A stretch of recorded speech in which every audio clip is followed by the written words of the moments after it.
Exciting.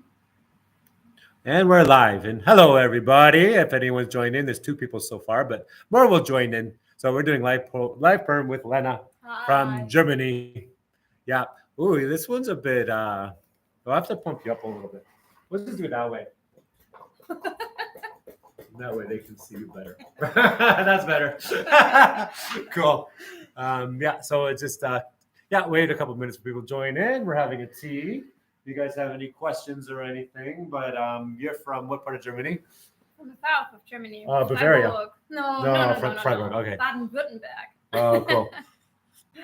Enjoying New Zealand. Yes. Living the dream. Yeah. You're doing so what 1 year adventure? Yeah. Yeah. Well, we will see.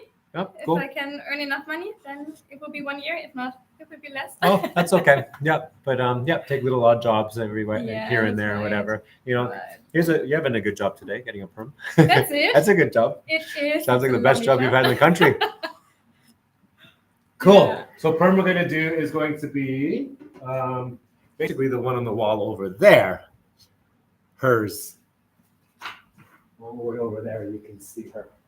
Maybe I can take her off.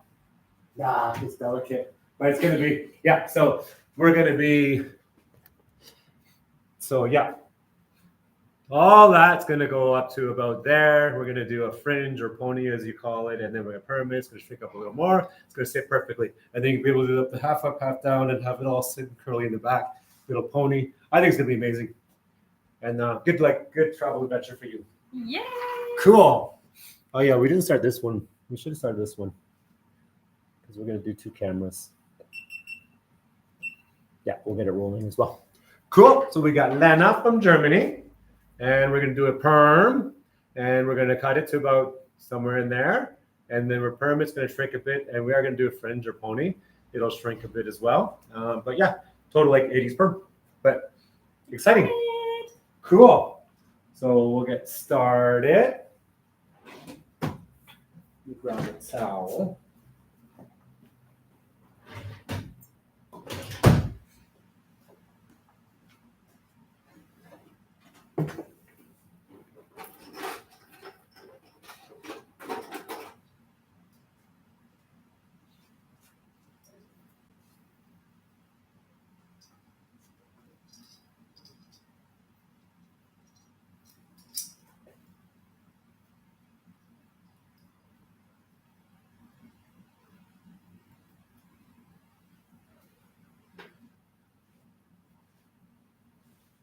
And it's Monday morning in Wellington, New Zealand, and it's sunny and looks quiet out there. Not a lot of people sunny. walking around. And not too windy. Yeah. It's a lovely day. Yeah. But Wellington's been getting quiet lately. Economy. A lot of people moved, right? Well, when I first opened this business 7 years ago, it was packed with people walking up and down that street. What? Yeah, it was busy. But this is where the building I'm in is like, I don't know, 12, 15 stories. Yeah. Office tower. We're the last tenant left. We're the last tenant left in the building. There's no more companies up there. The building across the street is abandoned. There's now like squatters in there. But that one was closed about a year and a half ago. So a lot of the offices on this whole street are gone. But it doesn't matter. We're doing fine. Like our business is doing fine because everyone knows us. But yeah. Still, it's crazy. It's crazy. But a lot of, it's no different. The whole world's going through all this stuff anyway. Yeah. Cool. So let's come on over. We're going to wash your hair. We'll come this way. And we'll get R2D2 to follow us.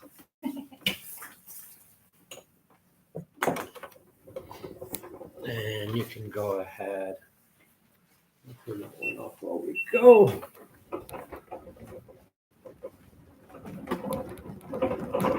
And go to the one on the right-hand side. That was the best one.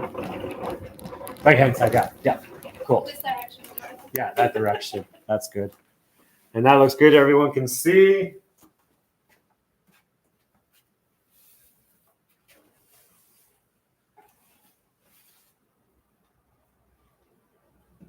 So many hair, right? Oh, you have a lot of hair, yeah.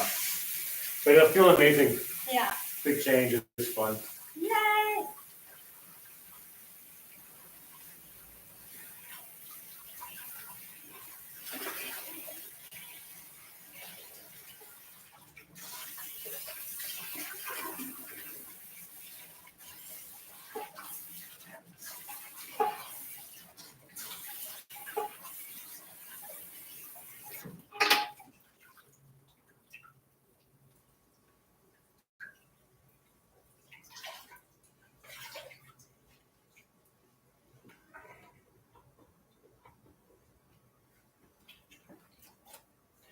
Now, unfortunately, I cannot use conditioner before a perm. We do a deep cleanse, and then it's going to feel raunchy when I cut it. But after, we'll do deep treatment. I did use conditioner. Yeah, that's fine. Not a problem. Okay. No, that's not a problem. So right now I'm doing a deep cleanse, but when I go to Yeah. cut it, it's going to be like I'm going to pull and tangle. It's going to be tangly, Yeah. resistance and things like Yeah. that. But that's all normal. And I always just use it in the lower part of my hair. So Yeah. just the ones we cut anyway. Yeah. I'm so nervous. Nah, you're going to be.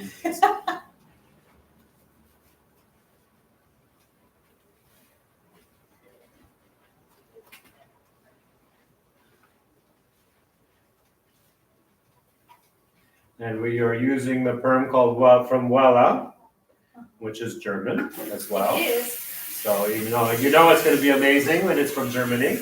With the technology and the chemical mixing. So Germans are good. good engineers, they're good It's chemical like- engineers, yeah. Good mechanical engineers. I only drive a German car and I only use a German perm. That should be your your catchphrase. I only drive German cars and I only use German perms. It is a catchphrase. Yeah, it is a good catchphrase.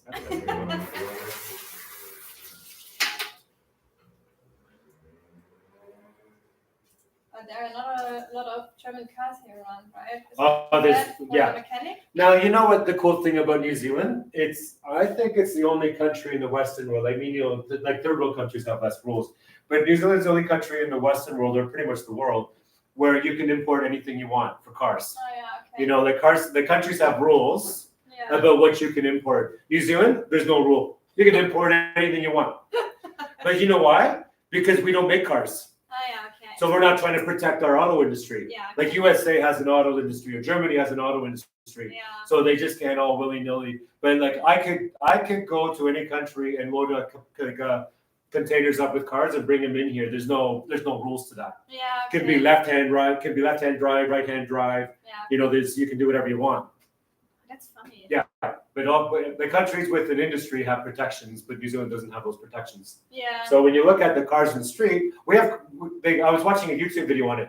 New Zealand has the most car models anywhere found in the world because you can bring in anything you want. So it's kind of cool.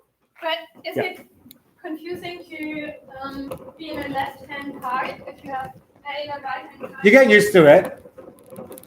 Because I can drive. We drive on the other side of the road, but you can drive either left hand or right hand. Oh, I would be so confused probably. Yeah. Well, I am confused in the traffic here. Yeah. But even more. Now I bought 3 cars in this country, and all of them were Hondas, and 2 of them were made in Japan and sold in Japan in a dealership in Japan, and then someone bought them used and brought them into this country. Okay. So my first car that I bought was like a 1989 Honda Civic, old Honda Civic, Yeah. and someone brought that over from Japan. Ah, yeah. So Okay. and when I was in high school, I had the same car, but the car I had in high school was like made in Ontario, sold in Ontario, like Canada. Mm-hmm. But then when I moved here, I was like, I want the Japanese version. So, and also I had a left-hand version, right-hand drive. Yeah. Somewhere on my wall, you can see a picture of it. Yeah, it's right there. You can see the car there. Oh, I Yeah, love it's that cool. one. It's cool.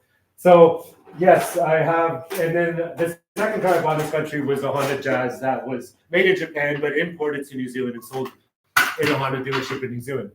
Right? Okay. And then the car I have right now is also, it's a Honda CR-V, Mm-hmm. like an all-wheel drive one. And that one is made in Japan and sold in Japan in a dealership in Japan, and then brought over here after that. Yeah, okay. So it's actually, all the stickers, everything, the labels, everything's in Japanese in the car.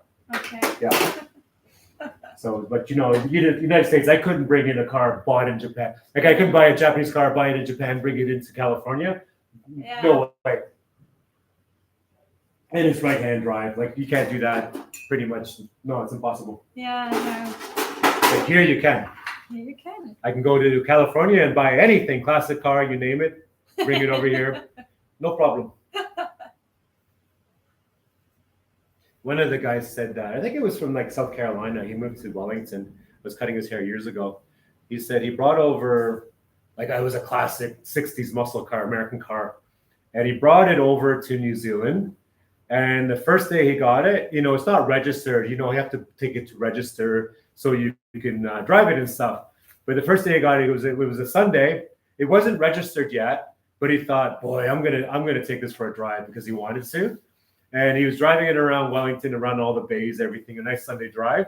And the police pulled him over. Oh, no. And he thought, oh no, that's not good. But the police were like, the cop was like, oh, where'd you get the car from? He's like, oh, I just brought it over just this week. And my first time going for a drive. He goes, well, it's not registered. He goes, well, tell you what. He goes, you're just going to drive it home. And I'm not going to see you again until it's registered, right? He said, yep. He said, cool. Just drive it home. And New Zealand cops are like that because they're not strict here. Yeah. It's just, he got it. You brought it over. You couldn't resist. The cop thought the car was cool. But he says, yeah, you're just going to drive this home?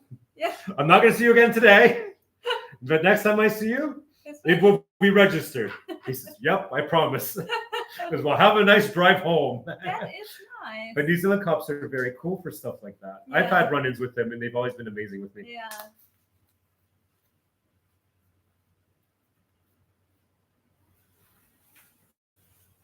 I like interacting with New Zealand police because they're actually friendly. They are. They're nice. Yeah, they are. They talk to you. They're not suspicious of anything. Yeah. Especially when they hear my accent. Where are you from? Canada. Oh, enjoy New Zealand? Yeah. Get pulled over, and then next thing you know, they're all super friendly with me. Yeah. I don't know what German police are like. Well, No, I don't want to be political, but if you're a white guy or a white woman, it's okay. Yeah. So, I don't want to start a political debate, but Yeah. yeah. Like that's what happens everywhere. too. Yep, Yeah. that happens too. Yeah. I think Maori people will say the same in this country. Yeah. My treatment, with being from Canada, may be a lot better than even a white Kiwi who's, Yeah. falling into a stereotype. And Yeah. then a Maori Cool. person, but they pull me over to him and I said, "Oh, where are you from? Canada? You Yeah. enjoy New Zealand?" Like they get all super friendly with the Yeah. Canadian guy. Yeah. Yeah. So my interaction with New Zealand police have always been amazing. Yeah. Yeah. Yeah. I didn't have any bad experience myself, but yeah, Yeah. I'm also You're German as well. German. Yeah. And yeah. Yeah, we got rid of all that blonde for once. How bad is it? It's not that bad. It's just blonde. It's blonde. Yeah. And when we try to renew it because it grow out so fast. Yeah. I think my friend did some of the already blonde ones as well. So that was when it started to get really broken. I'll move this one over. They want to see the back. They can see what's going on back there. So yeah, you can see, and that's the old color there. We're going to cut out the old color all the way because bleach like that and perms, they're not going to go too well together. So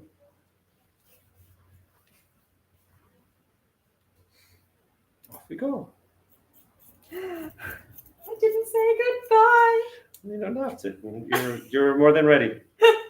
You've been ready for this for like 2 weeks now, haven't you? Yeah. You've been looking for it because you decided 2 weeks ago you wanted to do this. I had some sleepless But we had nights. to. Did you? Yeah, some nightmares. Yeah, but no, you've even called me and you're saying you were excited to do this. Yeah. But we were waiting for it, like when both of us had a day off, Yeah. and so today was that day. But yeah, 2 weeks ago you decided you were going to do this. Yeah. And you've been waiting 2 weeks for this. I've been. So you didn't need another 10 No, seconds, 5 no. seconds. You've been waiting 2 weeks. It's happening. But it's always exciting, and I'm always getting a bit nervous if it's if it's such a. It is a big step for me. Of course. I love my hair. Yeah, but you'll still love it. Yeah. Yeah, like I was saying over there, we can't use conditioner before perm. So it's like, oh. Yeah, it's a bit hard to comb them, right? Yeah, but that's okay. Why We'll can't get through the use- haircut because it'll mix with the formula with the perm. Yeah, It'll dilute it a little bit. We okay. want to be like full on with the perm solution.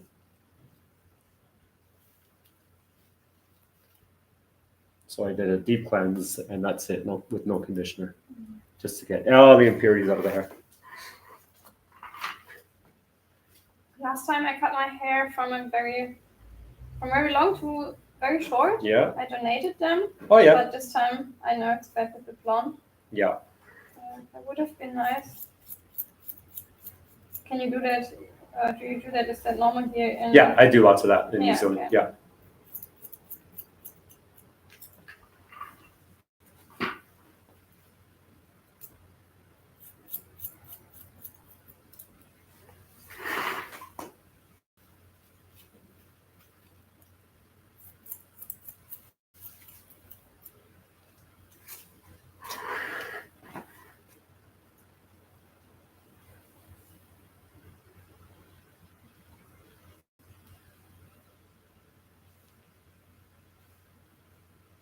Oh, yeah. I know why I use conditioner a lot. Can I use conditioner Yes, after? absolutely.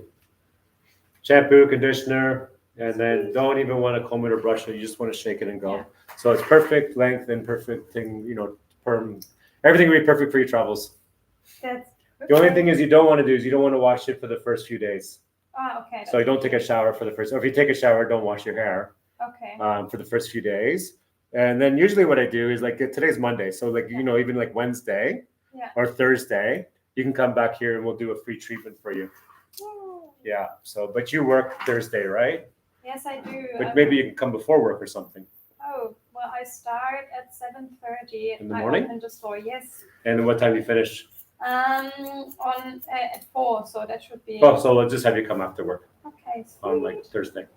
Sounds good. Yeah. I love that. And we'll do a free treatment, and then we can do some follow-up photos Yeah. to show, because it looks best after that, like Thursday. From Thursday on, it will look its best. Okay. Today, it will not look its best. It'll look good enough. Tomorrow and the next day, it's not going to look good. But then after Thursday, it'll look amazing, and from there on, it'll be amazing. But that's normal with perms because you have to let it settle in. Yeah. Okay. So, but you can just wear scrunchies and things, but it's something loose for the first few days. You'll get through it. Yeah. And no washing until Thursday. Well, you can probably wash it like Wednesday. Okay. But I'll have you come in like even Thursday or Friday. It could be either. Yeah. Thursday or Friday, just to do a free follow-up treatment. And I might give you some stuff to take with you as well. See what I have over there. Oh, thanks. Yeah. Yeah. I shouldn't go to work when my hair are too. Well, you have to work, right? Yeah. But they'll be like, "Oh, you cut your hair. That looks kind of," because it's not going to look its best and it's going to be shorter. And then people like, when you first change your hair, people are like, "Oh, that looks amazing," but you may not get compliments until once it's settled in, right? And then you'll get compliments. That's good to know. Yeah, but it's all part of it.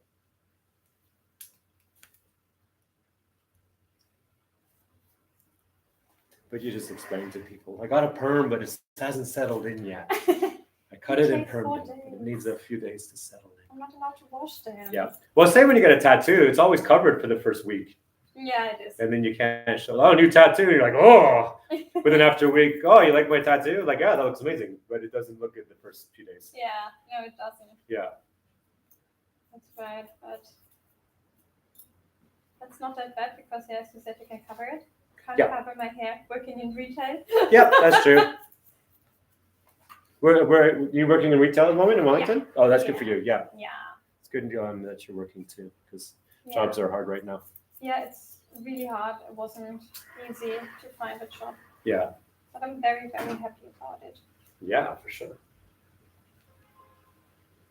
And I like working in retail. I did it at home as well. I did it while studying. I did it while doing my bachelor, while my master. I always worked in retail. Yep, cool. Sometimes more like a hobby. For having a good balance. And getting paid for it is even better. Yep.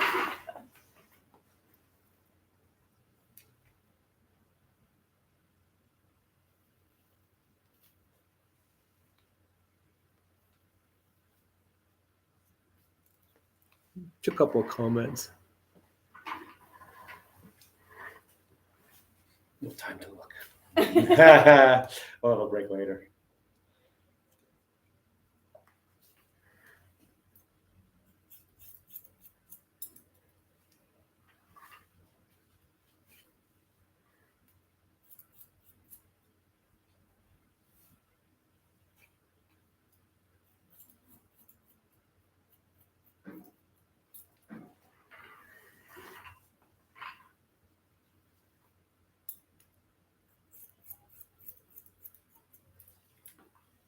How long have you been a hairdresser? Since I was 15. Oh, wow. Started cutting hair when I was 15. So, some And years. then got better and better as you go.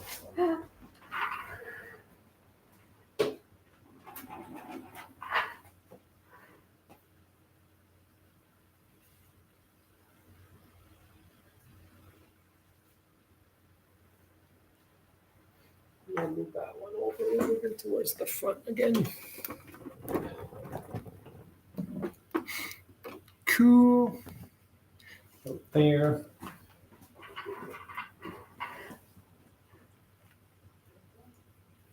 Yeah, that's up there. It's going to be some blonde there, but that's okay.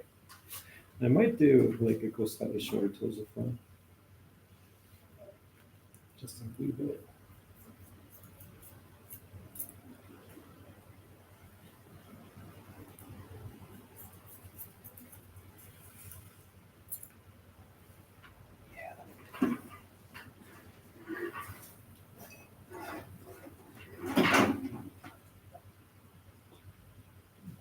Need my morning pain juice.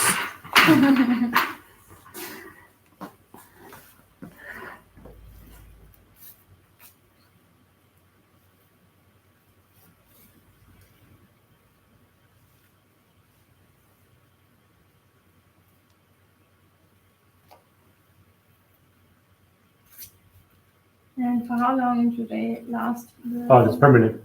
Yeah. But what happens is the roots grow. Yeah. And then, but the rest of it'll be there. It'll drop a little bit, but you're still gonna see it like from now on. Like Till even like the end of my life. well, no, because even like if 2 years from now your hair gets down to here, Yeah. you'll still see a bit of curl in the okay. end, right? But also, Yeah. a lot of my clients who've done perms end up doing another one or two or three, Yeah. and they Yeah. end up growing their hair as well, and then keep Yeah. perming as it's growing. Yeah. So maybe you'll go back to Germany. You'll easily find a perm in Germany. Yes, I Yeah, know. yeah, you will. So if you decide you love it, you want to keep it, you will easily find a perm in Germany. Yeah. And if just voila, I Yeah. recommend voila. Yeah. I did when I was younger. Well, my sister did it. I don't know what it is called here, but if I would translate it same, then it would be volume Yep. curl. Oh yeah. You know that? Yeah. Okay, I had that when I was, I don't know, for a few years. Yep. Because my sister was a hairdresser as well. Oh, cool.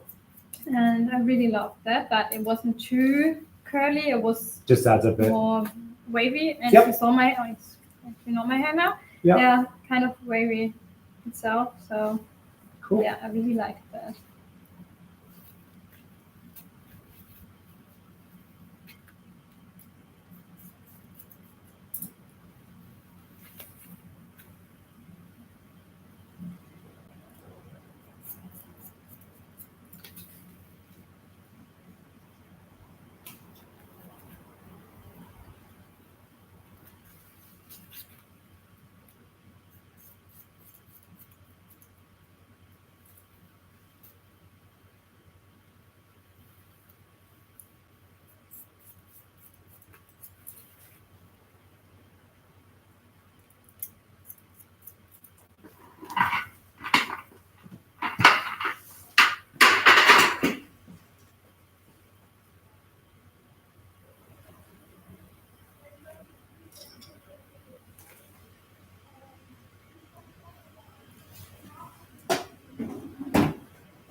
Is your sister still a hairdresser, or she do something else now? Yeah, she and her husband, they have how to say,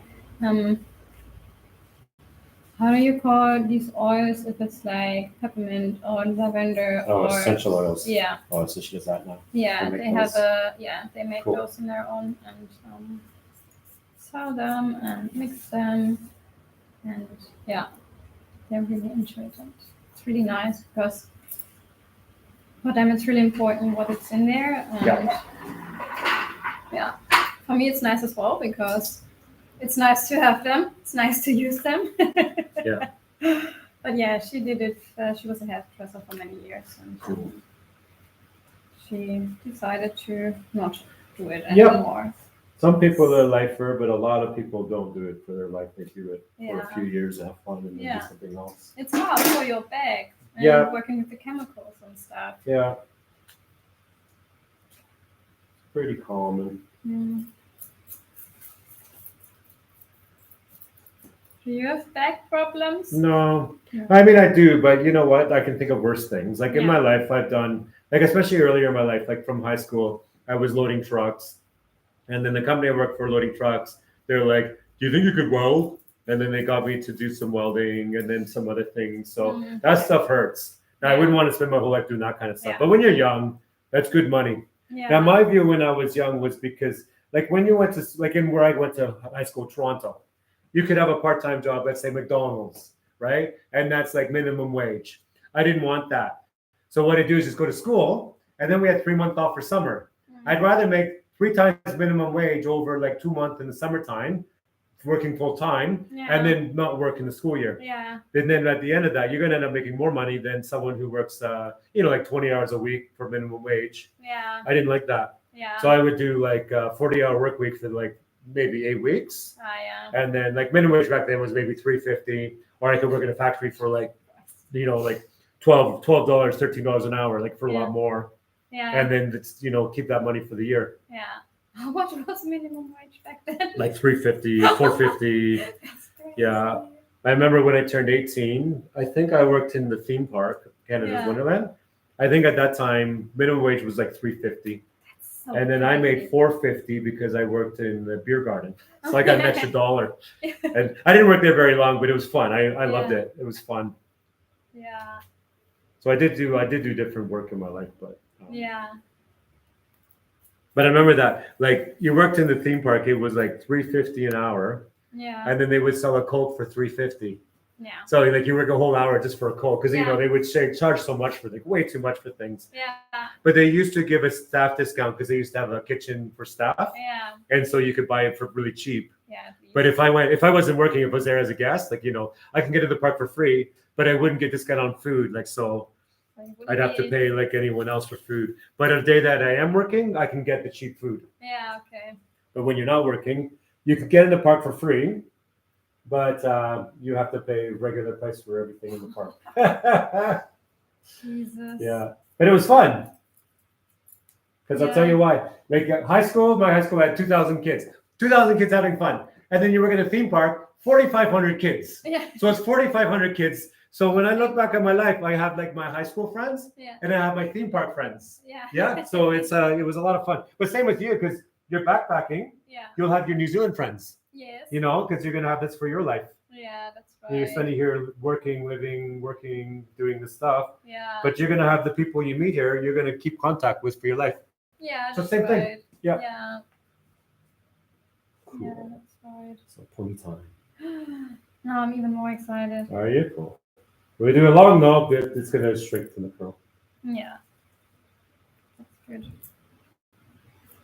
I don't know if we had back then a minimum wage in Germany, to be honest, I don't because know. when Yeah. my friends started working in a cinema, I know that they got, I think, €5 per hour, and that wasn't that long ago. Of course, it was 2 years ago, Oh yeah. but so I don't know if that was the minimum wage back then, or I think we got it quite late. Oh. I'm not sure. Yeah, I don't know how you guys do it. But I know you guys do. You guys have a good life, though. We do, Good economy, good living, yeah. good education. I wouldn't complain about being from Germany. It could get boring, but you go see the world, right? Yeah, But the other thing about Germany is, you come to New Zealand, there are so many German backpackers yeah. in all the hostels, Mm, and there's a very good reason for that. You don't have university loans. yeah. That's absolutely why. Yeah, it's really cheap there. Yeah. So if you don't pay for university, You just save a bit of money and you go see the world. Yeah. But if you're from, let's say, USA, they have to pay for the university. So let's say they're 25, 26. You know, it's like, oh, I'd love to go to New Zealand. Why don't you go to New Zealand? I have $100,000 student debt. That's really ridiculous. Yeah. Yeah. But if you're from Germany and you're 25, 26, you have zero university debt because you didn't pay for it. Yeah. So of course, New Zealand's filled with German backpackers because you don't have student loans. But it's different ages too. Some come here when they're 18, 19 before university, or some come at the end. Yeah. But it doesn't matter. They know they're not paying for university, so it's not a consideration. Yeah. This is so cool, this haircut. Even if you didn't perm it, that's actually really cool. like I like this. Yeah. And if you just did over the years like that, that's actually cool. So if you decided you didn't want to perm, this is actually better than you had. Just enjoy this for a few minutes before we throw rods into it. Yeah, I do like it. Me too. Look at that. Even if it just like kept this haircut. Yeah, it would be so nice. Yeah, right? I love it. I think it's better than what you had. Yeah, for sure. Because I don't know when the last time was Spin the chair, everyone can see. Leave a comment below. Let me know if you like this haircut's cool or we should perm it. We're gonna perm it. But yeah, look at the back. That's so cool. I love this. Yeah, me too. Cool, you cut your hair. You were nervous, now you done it. Now you're like, no big deal. What was I worried about? I wasn't worried. Let me sweep up that I'm hair. always nervous about stuff like It's that. just nervous of change, but the outcome is amazing. It is. I love it.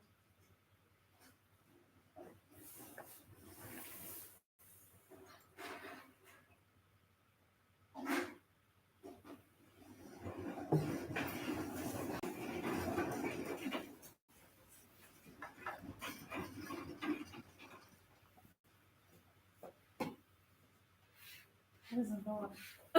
Yeah. That's crazy. Yeah. Jesus Christ. To be honest, it was too long. It was too long. It was way too long. Yeah. But yeah, you know.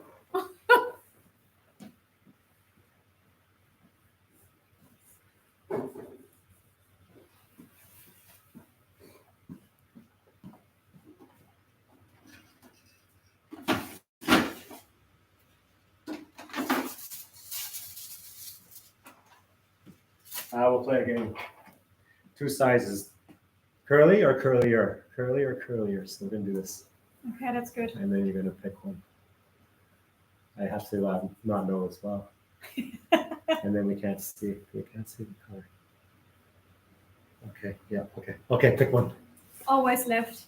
So which is left? You have My to point. left. My You left. have to point. You have to This point. one. That one. Oh, it's tighter. Is that good? It's yeah. Oh, is that bad? It's means it's gonna be curlier. I might veto it. That's so exciting. Yeah. We'll see. We'll do a combination of both.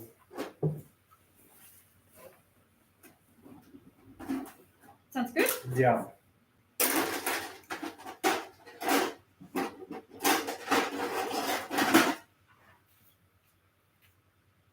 Oh, the haircut is perfect though. Yeah, I really like it. Me too.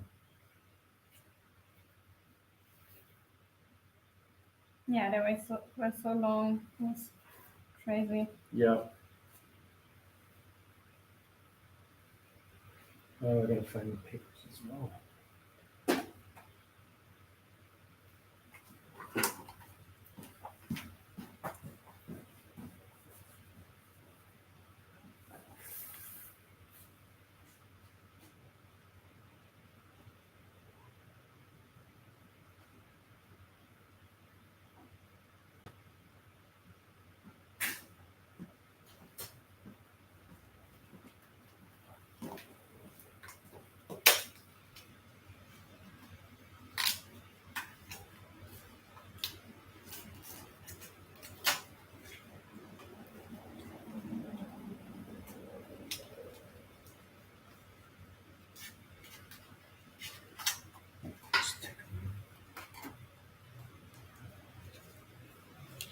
How does the perm work? How's it possible that it's permanent? Yeah, I'll explain as we get going. Yeah. I just gotta get my head around it. I don't do them often enough, so you have to Well, it's like riding a bike. You know, you don't forget it. But it's just getting it started. Yes. And it's like, what do I need? I need a water bottle. With water in it.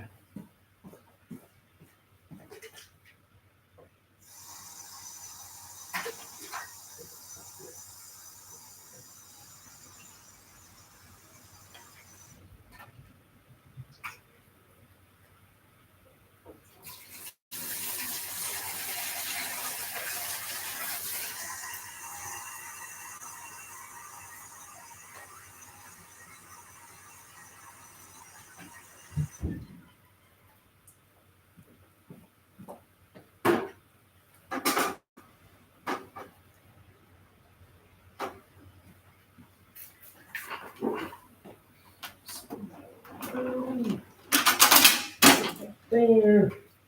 Paper's ready to go.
Too bad we cannot play music because of copyright. But anyway. Ah, really? Yep. Ah. I'd love to be playing like if Yeah. I could play music, I'd be playing like really cool 80s music. Aw. You know, you're getting a perm, you Yeah. gotta play 80s music, right? Yeah, you gotta do it. Yeah. Like maybe even play the Dirty Dancing soundtrack and be like, no, it's baby in the corner. We love her. We love her curly hair. You know what's funny? I didn't really realize it. I was watching a thing on YouTube this week. So her name, I can't think of her name. Jennifer Grey is her name, and Patrick Swayze. Yeah. Now Patrick Swayze didn't like her. What? You know, they did. The chemistry was so good in that movie. Yeah. Patrick Swayze didn't like her though. You know why?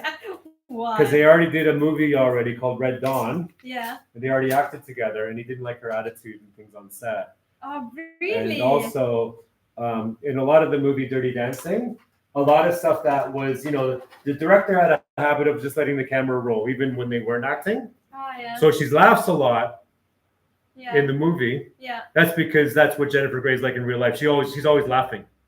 Aw. So as an actor, you know, you're doing your role and whatever, and then all of a sudden she's like, so that's part of it. But when you look at the movie, like the movie came together really well, don't get me wrong. But Yeah. you see some of those scenes like where they're rolling around the ground and it's all getting all chemistry. Then she bursts into laughter. Yeah. That's because that's what she is like as a person. And I that liked it. wasn't even her acting or being in character or anything. That's just like crazy. and so Patrick was like, oh she's always doing that.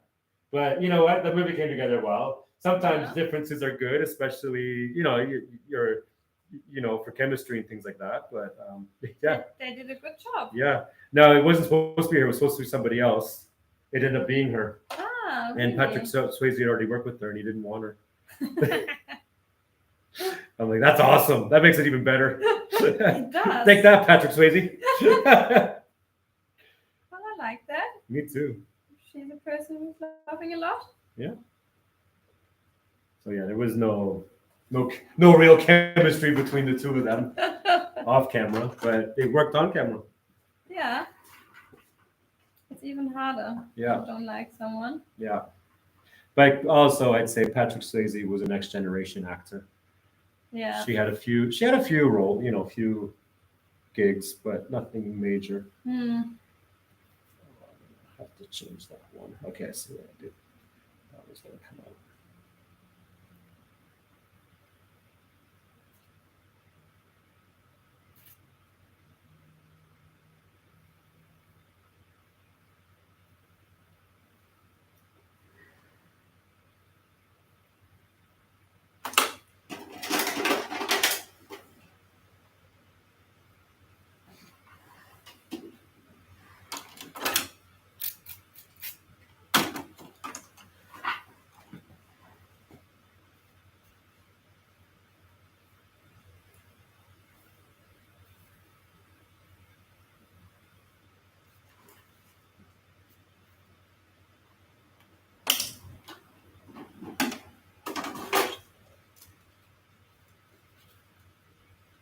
Also, the other fascinating thing about Dirty Dancing, you remember the movie? You saw the movie, Yeah, right? sure. You saw, the nice little resort on the lake and the beautiful Yes. water, everything. So if you go there today, if Yeah. you go visit there today, it's still there, and the lodge, everything's still there. But there's one thing missing today. There's no water in that lake. Oh. The lake disappeared. Oh. Yeah, the lake disappeared. So if you go there today, Yeah. you can just walk across what used to be the lake. It's now like a little valley. There's no water on that lake. The lake's gone. Crazy. Yeah. So I've seen pictures like people go there today. Yeah. And they take pictures like, when they're in the water and he's teaching her how to do the lift. Yeah. And then she falls into the water. Yeah. Now, if you stand on that spot, it's Yeah. just ground. And you can see the tree in the background. And in the clip, you can see, he's doing it. And there's a whole tree in the background. The tree's still there and everything, but there's no water. No. But the reason why there's no water is not because of the environment. Not? Because it's a mountain lake. It happens naturally. Ah, okay. Yeah. And so they said that sometimes what happens due to erosion. Yeah. And then it breaks and the water just floods away into the valley. Ah. And then over time, you get the soil deposits build up and the lake comes back again. Mm-hmm. So they say like over the past like 30,000 years, that lake has come and gone naturally on its own. Oh, okay. So it's not because of the environment or the heat or anything. It's just because it's a mountain lake. Yeah. Okay. And it happens.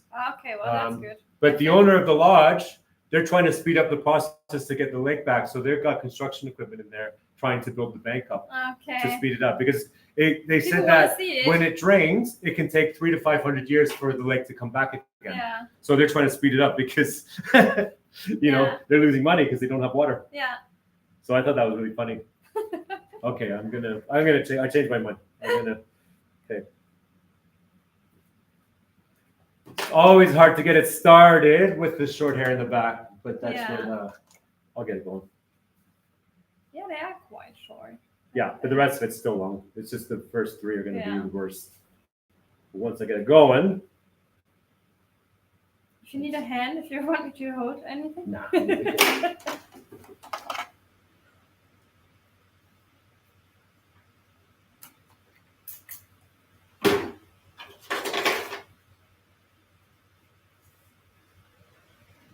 It's also figuring out what your hair can do, and then you change your plan. Yeah. And then you go. 'Cause I don't want them slipping out or anything. Mm. Yeah.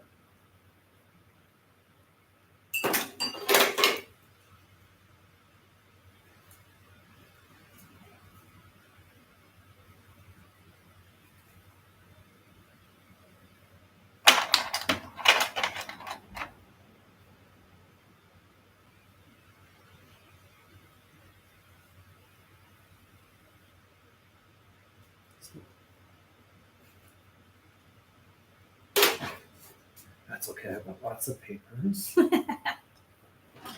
That's good.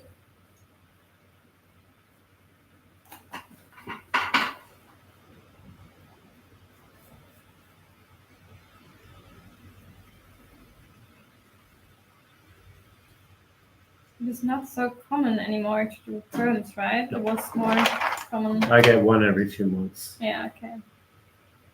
And then when I do them like 80s. I don't want to do like modern, like, a little bit of color. It's like, if we're going to do it, it's going to be full on 80s or don't bother. That's the best. Yeah.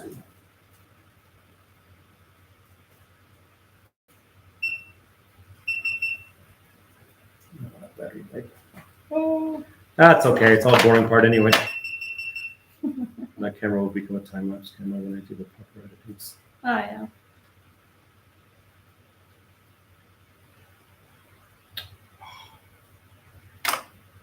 Change my mind.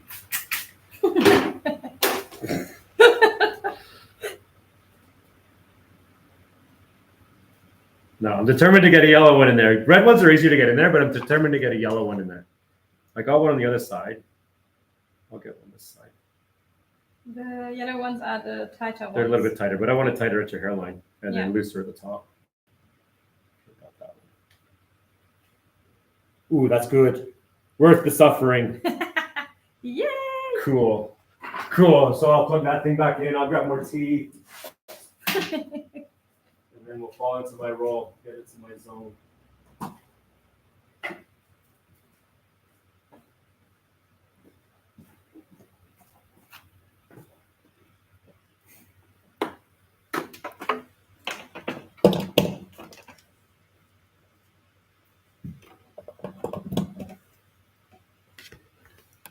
Plug this in. It's a problem when I don't have my own.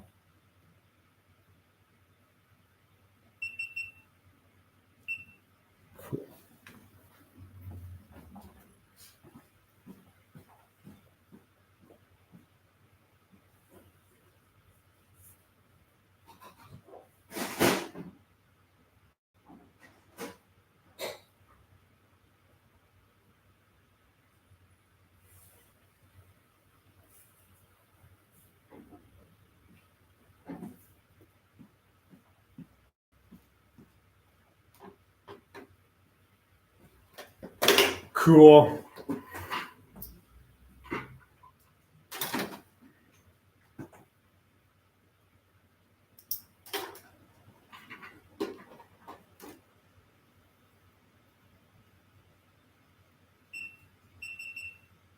Why not doing that? It's the memory phone. Oh. Plugged in? Yeah.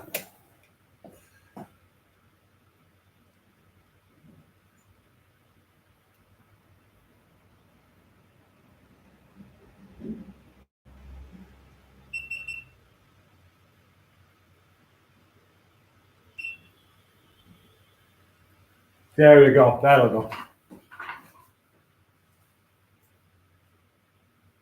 do you count in German? Count? Yeah. 1, 2, 3. Eins. Eins. Zwei. Zwei. Drei. Yeah. Hi. Yeah, that's fine. That's a hard Eins, one. eins, drei. The first three are the Sounds painful the same. ones, and then They after are. that, it's cruisy. Yeah. It is. German is a really hard language. Eins, eins. Oh, I have an ex from Dusseldorf. That was the worst. That was terrible. She was amazing. Don't get me wrong, but the language is so hard. And how much English do you think she knew? Oh, not much? 0. 0. And how much German do you think I knew? Not much? 0. Nothing.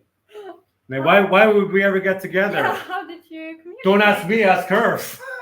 I wasn't the one that kissed her. I was at a party and she grabbed me and then she started kissing me. And I'm like, wow. What do you want me to tell you? I'm not going to tell you to stop. How long have you been together? 3 months. Okay.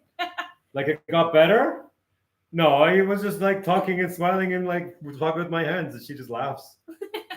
It was fun, but Where did you meet? Toronto. Oh, yeah. She came from Dusseldorf to Toronto to visit her sister. Her sister was a friend of mine. Ah, okay. Yeah. And so she came to visit her sister. And their first day in Toronto, her sister said, I'm going to bring her to you, give her a haircut. I was like, yeah, that's fine. I'll give her a haircut.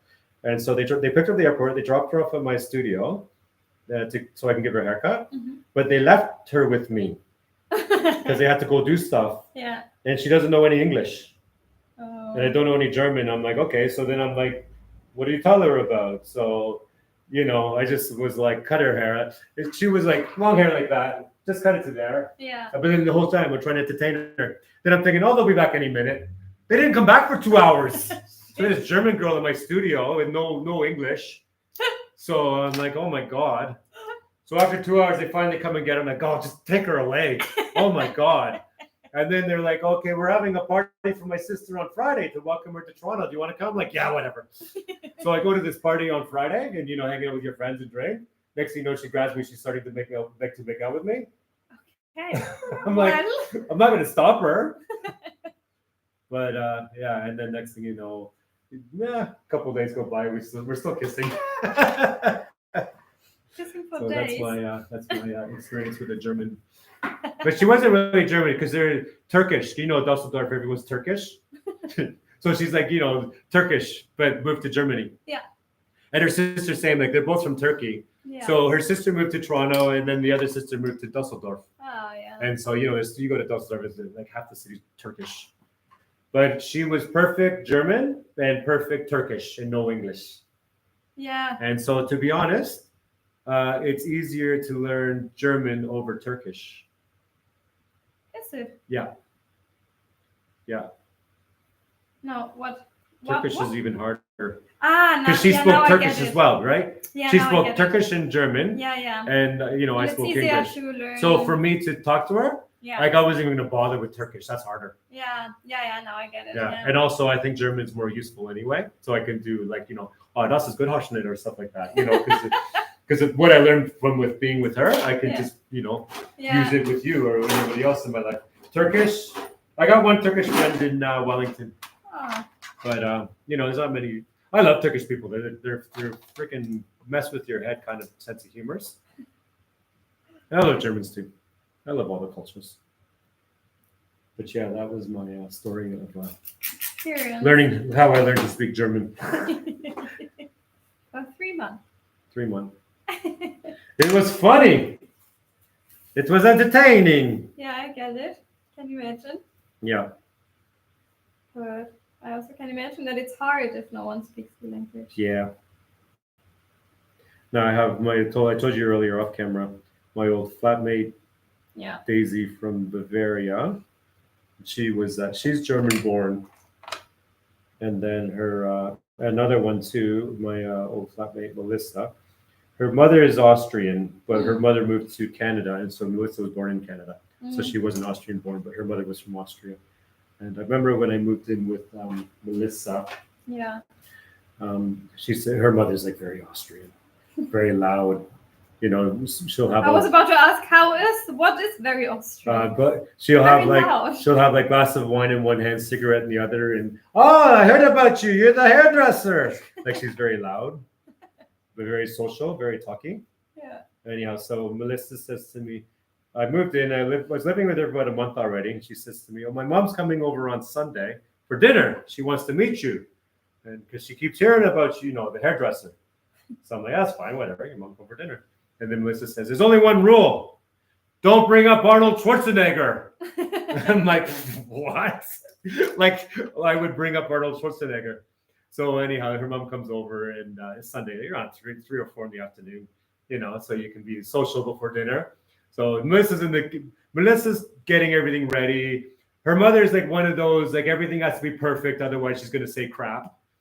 Like if you did something like, "Whoa, why didn't you do this?" or "Why didn't you do that?" She's one of those type of mothers. Yeah. So Melissa's so stressed because her mom's coming, and if she, you do something wrong, your mom's gonna like not shut up about it.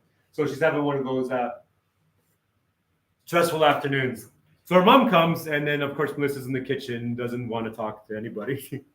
And her mom and her sister came. And so I was sitting in the living room, and we're all getting to know each other. And of course, like not even 5 minutes into them being there, I'm like, "So what's with Arnold Schwarzenegger?" Oh, no, you didn't. I did. Because if you tell me not to, like if you say nothing to me, then I wouldn't say nothing. I wouldn't even know. Like there's no reason in the world why I would bring up Arnold Schwarzenegger. Yeah. But then you tell me, whatever you do, don't bring up Arnold Schwarzenegger. Of course, the first chance I get, that's exactly what I'm going to do. Like, flatmate, she didn't know me well enough, but that's what I'm like. I'm a hairdresser. I talk. So not even 5 minutes. Like, "So what's with Arnold Schwarzenegger?" "Oh, well, when I was 12, he was my boyfriend." Oh, no. Yeah. So the next, and as soon as "So what's with Arnold Schwarzenegger?"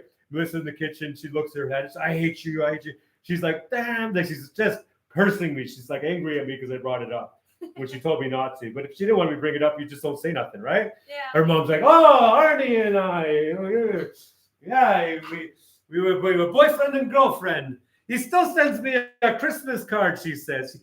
Still sends me a Christmas card every year." Anyhow, that's all I'll say with that one. I thought it was so funny. She said more about it. I'm like, she got pretty personal because they were grew up together. But I'm just laughing. It was like, "I hate you." I'm like, "Just drink more wine, Melissa. You'll be fine." And Mom's like loving it. Any chance to talk about Arnie? Yeah, sure, she loved it. Yeah, she loved it. Don't tell me not to bring him up. I'm not a fan of him or anything, but of course I'm going to bring him up. You want to know what the story is? Yeah, I'm going to slice through some of that a little bit because there's a little bit of blonde left in there. But, not a big deal, but just that one section. You cut the blonde section out. Just soften it a little bit, but it'll get all textured from the curls anyway. Yeah. But okay, onto the red ones. They go quicker. The yellow ones at the hairline are tedious because it's short and they're tight rods. And then this stuff, now we're working with the length and we're working with the bigger rod.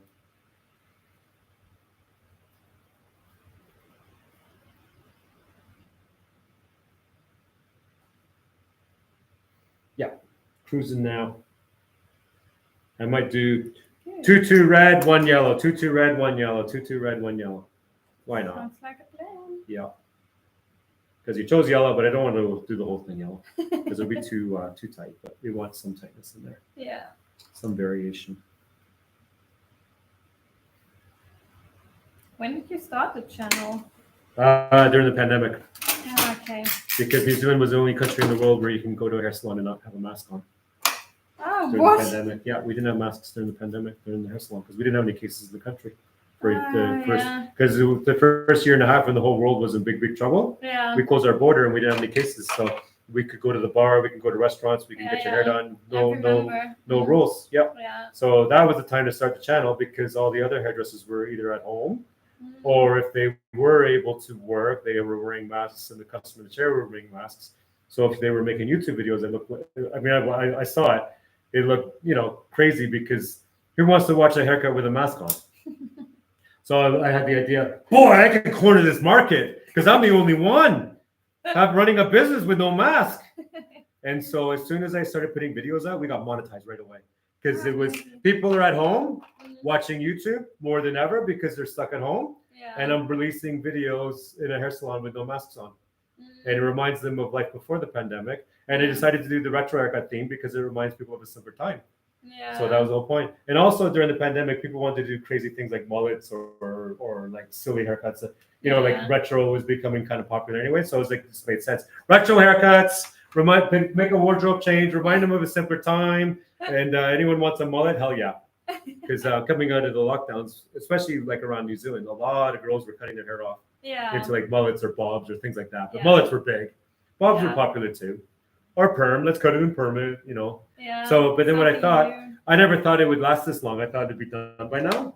But it's been fun. It's still monetized. It still brings in money. I do the minimum with it. I don't do a lot with it. Yeah. But it's, Yeah, it's nice. Yeah.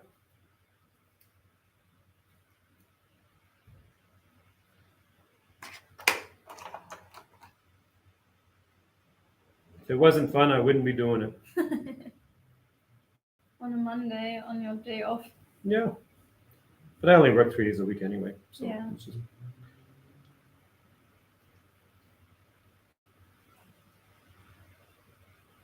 But still, it's your day off.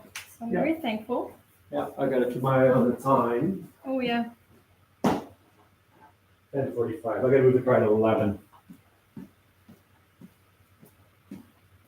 20 minutes. I got to move the car. Oh, to not pay the parking ticket. Oh, why do you? Yeah, because my partner is using my parking space. I have one, okay. but they're using it today because it's normally my day off. Yeah. So I'm gonna just move the car. Yeah. Okay.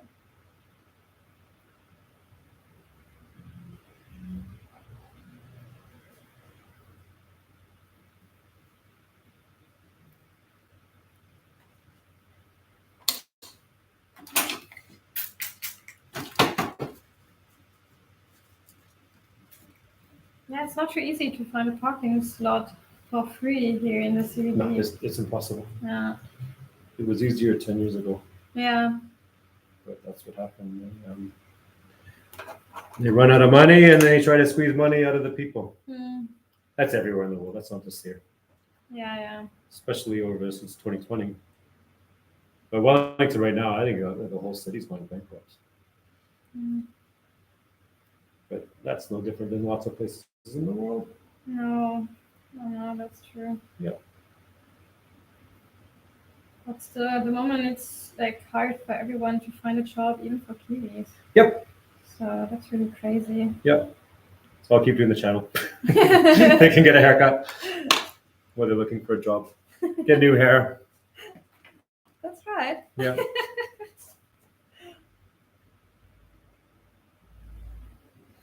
Are you also doing like really short haircuts? Everything. Man haircuts? No, not guys.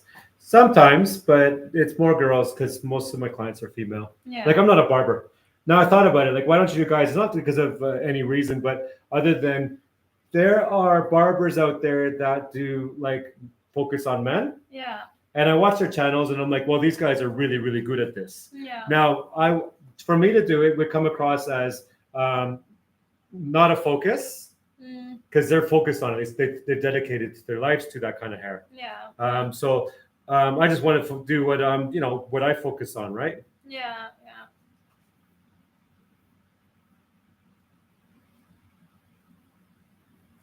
But I work with a guy in Canada. He's a hairdresser. Mostly guys and girls mixed. But he competes doing men's category. Yeah. And when you look at his work on the men's category, he is just amazing at it.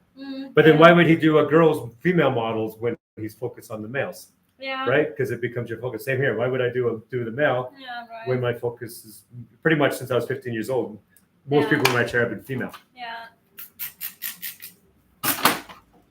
But it's not because of gender bias or anything. This is what your focus is. No, sure. Or others would be like if you do ethnic hair. Like there's a gay guy in Atlanta, Georgia, a gay white guy in Atlanta, Georgia.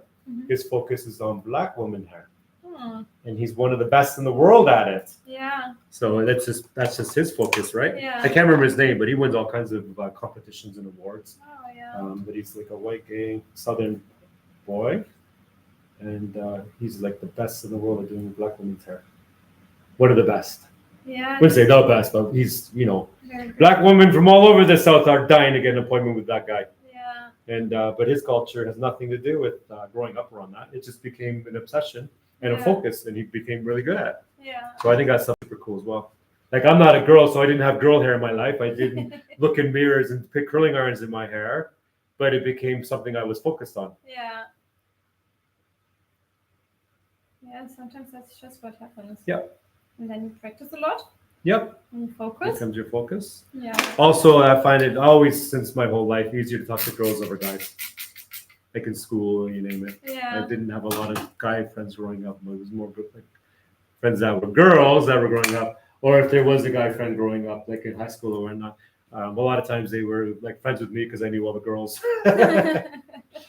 Or it was easy for me to talk to the girls. Yeah. So I had a couple guy friends here and there, but there was like I wasn't like the bros hanging out, like oh, let's watch hockey. Like I'm not that. I was never that guy. Yeah. But if there was the odd guy that would like come and pick me up, take me out, kind of thing, just because I knew all the girls. You could go out with some of your guy friends, or you could pick me up, and then you could have a bunch of girls in the back of your car. Not because I was a player, or I knew the girls because I was not interested in them. That's friends only. Yeah. Yeah, as friends. I was not like trying to hit on them or anything. Yeah. That was my social circle.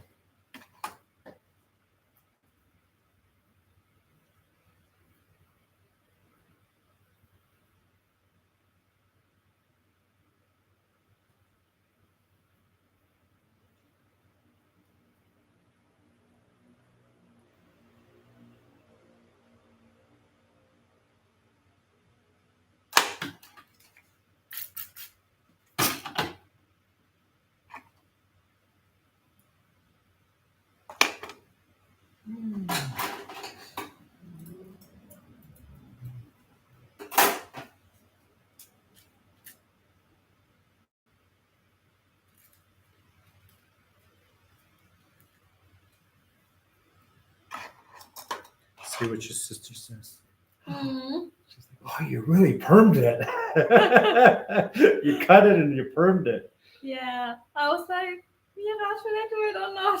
Did she tell you you're going to do this? Yes, sure Yeah? I did. I asked And what did her. she say? She was like, do it, of course. Yeah, she's awesome. Why then. wouldn't you? Yeah, she's right. Yeah, she's right. She's the best. Do the life experience. Because you have your whole life to have this, you can go all the way to there in your life. You have a whole life ahead of you. And they were way too long. It didn't look good. Already, I think you look better with it gone. Yeah. Because it was overpowering you. Kind of like I always say, like, the line, everything's overpowering. Yeah. And then once you cut it like this, you see more of you, less of the, so it becomes more softer, more pretty. Yeah. And it was way too long. Yeah. I do like my hair and my long hair, but it looked good. That was too long. Yeah, that was too long. But the big change was needed for spring and for your travel adventure. Yeah, exactly. Yeah. It's a good time to do it. Yeah. No worry, you'll have long hair again. Yeah. One day you get married, it'll be long hair. And then a week after your wedding, you will cut it all off. And then I don't know. And then you'll make a baby and you'll just end up with like short hair and you'll be big. And then your husband comes home and says, "Oh my God, that's not what I married." But he will love you. But he will love you. I don't know what I want to say about that. Oh, I'm making Maybe jokes. Just shut my mouth. I'm making jokes. But I say it all the time. I always say to people like, oh, you know, they grow their hair for their wedding day. And I always say the joke, so what are you gonna do a week after you get married? I'm like, oh, I'm cutting it off. So they go, you know, they get engaged. Yeah. So first thing they do, diet. Second thing they do, grow their hair. Yeah, so they can do more. And then on the wedding day, they're the best they looked in their life. Nice long hair, their body, everything looks great. So after they get married, they go on their honeymoon, and what do they start doing? Eat. Well, that's a healthy Yeah, thing to do. yeah, it is a healthy thing to do anyway. And then they're like, oh, I think I'll cut my hair. And so like about 6 months after the wedding, the husband comes home from work and you got like short hair and you're getting bigger. He's like, that's not what I married. I'm like, and she's like, oh, that's okay. I got all the photos. I don't need to keep it up. And then he's, you know, had babies come in. Yeah.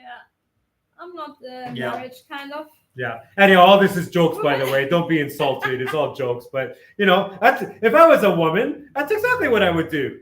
You put a ring on my finger? Of course I'd dye it and grow my hair. But I wouldn't. A week after my wedding, of course I'd cut it off and go back to McDonald's. Yeah. Of course that's what I would do. Why wouldn't I? And then have a baby? Of course I'm going to be one of those binge eaters. I've been cheating myself. Yeah. I wouldn't want to lose weight just for a stupid wedding day. Yeah. Well, no, I'm not saying you, but it's just I make the joke. It's funny. Some people do that. Some people do that. And I've literally had you know, you do an updo on somebody on the wedding day, on the Friday, and then next Tuesday, following the weekend, they're cutting it short. Yeah. I've had that happen before. Yeah, I get it. Yep. Long hair sometimes annoying. Yep. They were just growing it for that day, and they were dying to get it off their head. Yeah. But then I'll make a joke. I'd be like, well, why don't you just keep it short for the wedding day? But they just want it long for their photos, right? Yeah, they want long hair and probably something to, I don't know what's the English word for it, but special things. Yeah. So I get it. It's not me, but I get it. It's fine. Don't bother. Do what you want. Yeah. I'm never getting married in my life anyway, but I have kids with a partner. Yeah. And but I've always never going to get married. No, I get that. Yeah. Well, it can be. I don't know how it is here or in Canada, but in Germany, if you are married and your partner is having an accident or is in a hospital, it's quite hard to get there and get information. Because you guys also do tax credits for married couples. Yeah, also tax credits. And then if you just tax credits, all those stuff. So it's everything in your tax system and your support system is geared towards marriage. Yeah. Yeah. Yeah, it is. But also, yours is more of it's an older country, let's say. Yeah. Where New Zealand is a younger country, or Canada is a younger country. Yeah. So sometimes the laws here, that means I have to move the car soon. Sometimes the laws here are more modern. Yeah. And then some laws, like it doesn't matter, it's Germany, but European countries can be. Some laws are like antiquated. Yeah. Or some approaches are, so they're harder to change. They're harder to change, yeah. And it is hard, and it's not good for a lot of women, because if you have these tax credits, it's mostly for men because they earn more, so she earns less, so it's bad. Is it expired now? In 9 minutes. I got 9 minutes. That's good. Stick a few more in there, and then you can entertain them with comments. Oh. While I go and do. They'll be fine. They'll be fine. You just answer the questions. I'm shy. Yeah, you'll be fine. Yeah, so the tax credit in Germany is really not good for women. Yeah. Because then they work less, which I get because it's still better than the other way around. Yeah. But then they don't get enough money when they retire. Yeah. So it's a really bad system. Yeah. New Zealand is a very fair equality. Is it? Because you don't have to be married. You can be married. You can be same sex. You can do all those things. But when you do get married, you do end up it's harder to break. The difference between being married and not being married in New Zealand is it's harder to leave somebody when you are married. Yeah. Because you absolutely made that promise, right? So filing for divorce is difficult in New Zealand. Yeah. But if you don't get married and you just become common law and then you decide to go your separate ways, much easier. Yeah. Yeah. So, but that makes sense because you made a promise, right? Yeah. And so they're not just going to, the government's not just going to like dissolve that simply. Yeah. But if you're common law, you didn't make that vow. And so it's pretty much instant. You know, there's no timeline to it. Yeah. But if you get married in New Zealand, the way it works is you file for divorce, but they won't grant you a divorce until 2 years after you file. 2 years? Yeah. What? Yeah. Okay. That's how it works in New Zealand. Like every country's different. Yeah. Same with the USA. It's every state in the USA is different. Yeah. So and then Canada, provinces handle differently. Yeah. But here it's that's the way it works for the whole country. Yeah. So it's 2 year grace. So you could be like separated, file your divorce, and then a year into that, already living with somebody else, but you're technically still married because you're waiting for that 2 year period. Yeah, okay. And maybe you have a kid with somebody else. Yeah. Actually, you know what? That was meant to be yellow. I was talking too much. Yeah, I don't know how exactly it is in Germany, but I know I imagine it's complicated. Yeah, it's way more expensive than getting married. Oh, yeah, I bet you. Yeah. Because again, it comes down to you made that promise. Yeah. And they're not going to give you an easy time to. Because it was meant to be for life. Till death do you part. Yeah. And then some countries like that are older, like Germany is older country. Yeah. The laws are harder to change. New Zealand's younger country. Laws are easier to change. Also, it's about who's in the government at the moment. And True. Yeah. And who was for the last 16 years in government. Yeah. Which was quite conservative, a very conservative party. So that makes a lot of difference as well. Yeah. Oh, should I put one more in or move it up over there? Yes. Move the car. Oh yeah, the girl from Dusseldorf. She says after the 3 months, she says she's moving back there. She says, "Do you want to move to Dusseldorf?" No. 9. Thank you, but 9. 9. Do you want to stay in Canada? She's like 9. But the issue with her to stay in Canada is because she already had, like in Germany, you already established your career, your house. Like she had a rental, but everything's established. It takes so many years to get there. Yeah. It's so hard to give it up. Yeah. Because once you get settled in with the rental is a good price. She's settled in. She's, that's her life set up, right? Mm-hmm. She had a great job. She was able to take 3 months off from the job, but they were expecting her to come back. Yeah. So for her to give it all up and then to move to Canada would be so hard because you're an immigrant again. Yeah. Because she started, moved from Turkey to Germany. Yeah. You're starting new, and it takes years to build that up. Yeah, it does. And then to give all that up and go to Canada, you're starting to zero again. Yeah, no. But also, you will never get it as good in Canada as Germany because once you get settled into Germany, you're set for life. Yeah. Yeah. So she's like, no way. Yeah. But I got it. And I'm like, Dusseldorf? Like, no. Like, I'm going to be a hairdresser in Dusseldorf. No. No way. No. 9. Okay, what I'll do, I'll run and move the car. Yeah. You can answer texts on here. Sure. Cool. I try to. Yeah, you'll be fine.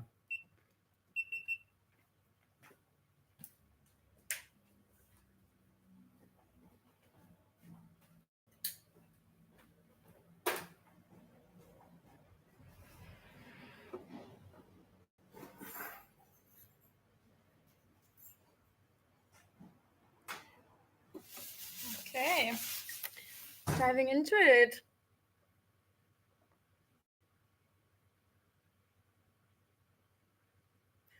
I think there are no questions.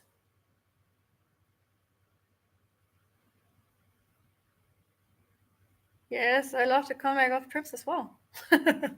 Sure do. Aw, thanks.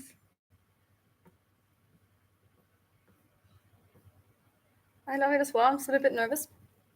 about the outcome. It's good to be nervous, isn't it?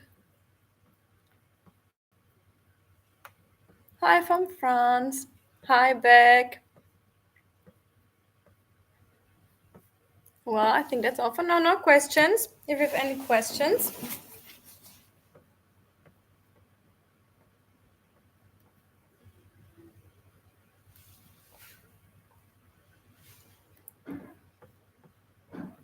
While Matthew is parking his car.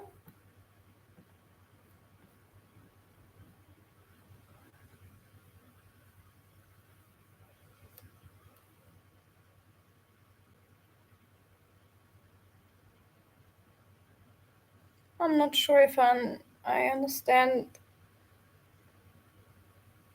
one of the comments.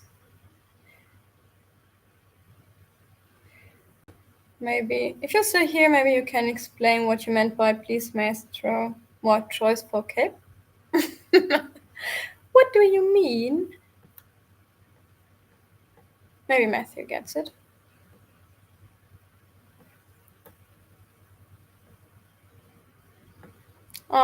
Someone wrote not to make the perm. Well, too late.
No questions. No questions. Okay. I didn't get that one comment. Maybe you get it. Yeah. I don't know what that Sorry means. about that, guys. Had to move the car. You gotta do what you gotta do. Yeah, but something like this, people will be like coming and going all day, Yeah. popping in and out all day long, because it's kind of sets their background of their day. But anyhow, it's all good. We're flying through this now. Did you find another parking spot? Yeah. Good. Yeah, I have little tricks and things I do for parking when I come in.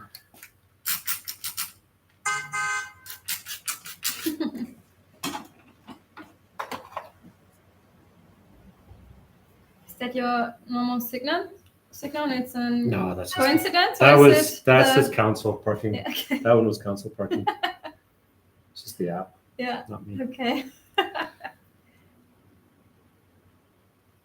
So there's an app that's telling you when to move your car. Nah, it's all good.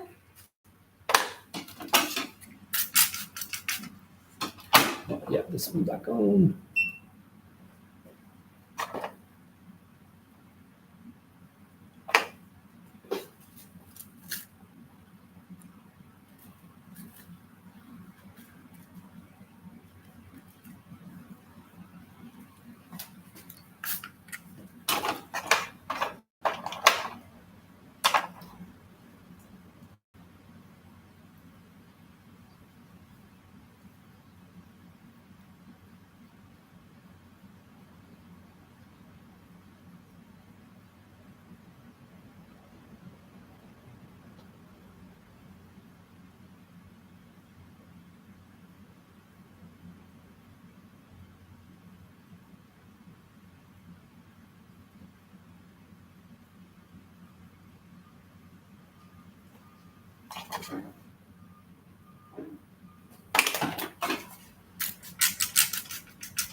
A bigger one.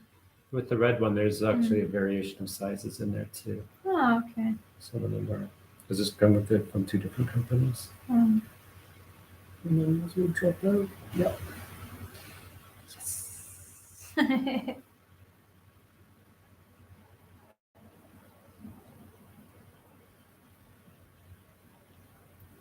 How did you call it? French?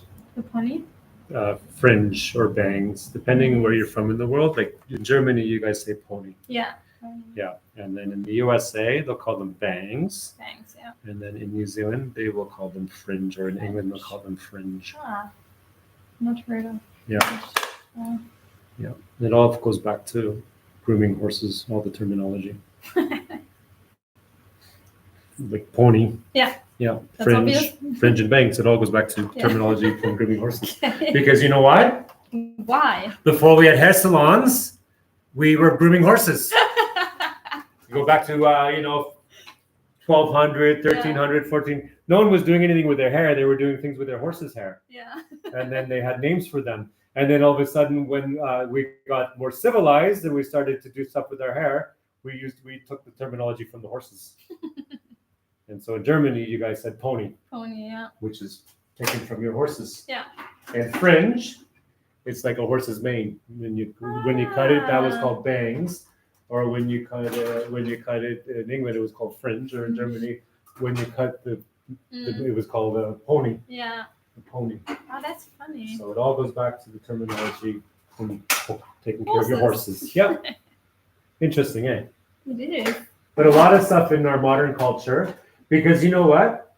Everything back then revolved around your horse. Your food, your farming, your transportation, and then you took care of your horses, right? Yeah, sure. So there's still things today with the cars or driving that fall back onto horses' rules. Yeah. The side of the road you drive on falls back onto horses. What side you pass an oncoming horse on a trail. I was wondering why we have left and right. In Europe, you pass on the one side, and then in England you pass on the other. And there was reasons for that too. Very good reasons for that is because going back to mostly France and England, because they were always traditionally war, but also the rest of Europe. Now, if you're a spy from England and you're in France and you're going down the trail on your horse, and then the horse that you're on goes to the wrong side, because it's hard to train a horse, right? So, in France, the horses will pass side by side. Yeah. Now, if you're like, say I'm from French and I'm coming on a horse and that horse makes the mistake, goes to the wrong side, because you knew they were English. So it's about discovering the spies. Or same someone in France that goes to England, if their horse made the mistake, went to the wrong side, they knew. You knew you were a spy.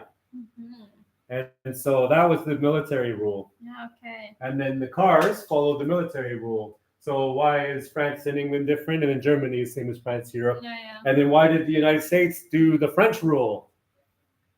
Because when they had the American Revolution, they became an independent nation, and the first nation to recognize them was France, and the first nation to set up a military alliance was France. So they followed the French military rule.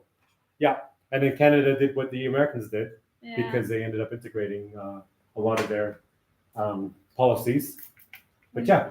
Here was colonialization. Yeah, and that's why when you go to New York, there's a Statue of Liberty. Yeah. It goes back to that early friendship between France and the United States. Yeah, and a lot of things in the United States are, some are adopted from English rule, and some of them are adopted from French rule. Like in the United States, they have counties and sheriffs. All that comes from England. But then the side that they drive on, that comes from France. And some of their military rules would be a hybrid of England or France at this point, or some of their own. Yeah. But why was it the other way around anyways? Why who did start? Oh, who knows? A king. A king. A king. A king probably ruled way back. We will do this, and another king. I think a lot of stuff goes back to a king. Want to do the opposite. Yeah. So all that, because that's all very. Someone could give a better answer than me, but I think everything all goes back to a king. Yeah. Yeah. It probably does. I watched a video on YouTube. I thought this was interesting too. He says that. Remember when they had the space shuttle in the United States? The space shuttle was, it would launch and go orbit and come back to Earth a few days later. Yeah. And he says that. You look at this amazing technology of the space shuttle and how advanced and how far we've come, but the space shuttle is filled with limitations in size that go back to the Roman Empire. And you think, how's that possible? Yeah. So because when they built the space shuttle, it doesn't matter. The space shuttle can also be an A380, or it doesn't matter what it is. The point was these modern technology still have limitations because of the Roman Empire. And that's because when they built the Roman roads, they had a standard of size, of width, right? And then modern railways are based on the Roman road. And so the decisions they made in the Romans back then tie over to our modern culture. So when you're delivering parts by railroad, it's a limit. There's a limit to size, and all that goes back to. So that's what this video was trying to explain. I'm laughing. I'm laughing at this stuff. But even Airbus, because those are big airplanes. Yeah. But they have limitations because of in Europe the size of the roads, the size of a village, or the size of a river. Yeah. And all that was going back to Roman times. Yeah. Yeah. Wow. Yeah. Modern technology. So even all of our modern technology has size constraints that fall back to the Roman Empire. And that's why I think in the Airbuses they do a lot of delivery by air. Yeah. Because it's hard to move things on the ground in Europe. That's crazy. Cool, eh?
What do you think about that?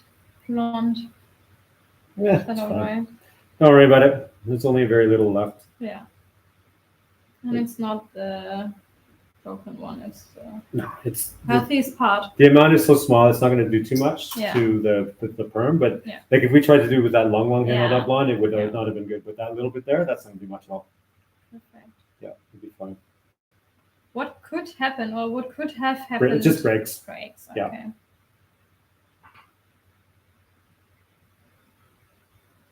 And it also doesn't hold the curl as well. Yeah.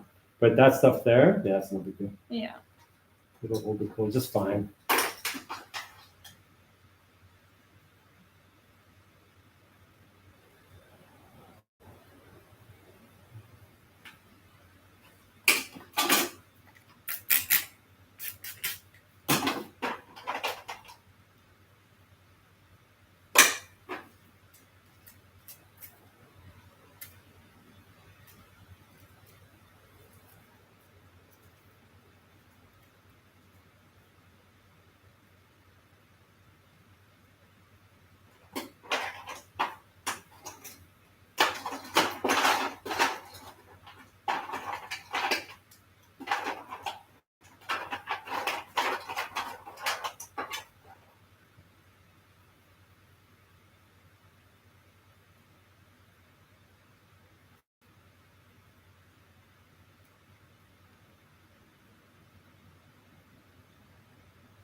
Oh, it's not my family. Oh, it's my brother. That's yeah. Hello. Hey, how are you? Yeah, we're good. Yeah. Yesterday was my birthday. Yeah, but you're coming today. Yeah. Cool. How are you? Yeah. Chill out.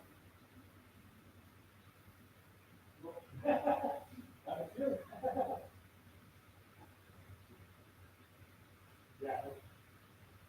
That's awesome. Yeah. Yeah, just with the girls, just chill. I don't feel people don't know too much. But yeah, we had the birthday with this with the movie to rush the guy and we don't fail. And it's part of Thursday, so yeah, I'm doing that now. Yeah, the first thing is to make it up. But it's all good. Yeah. The one for the floor. But it's always the floor. Yeah. Well,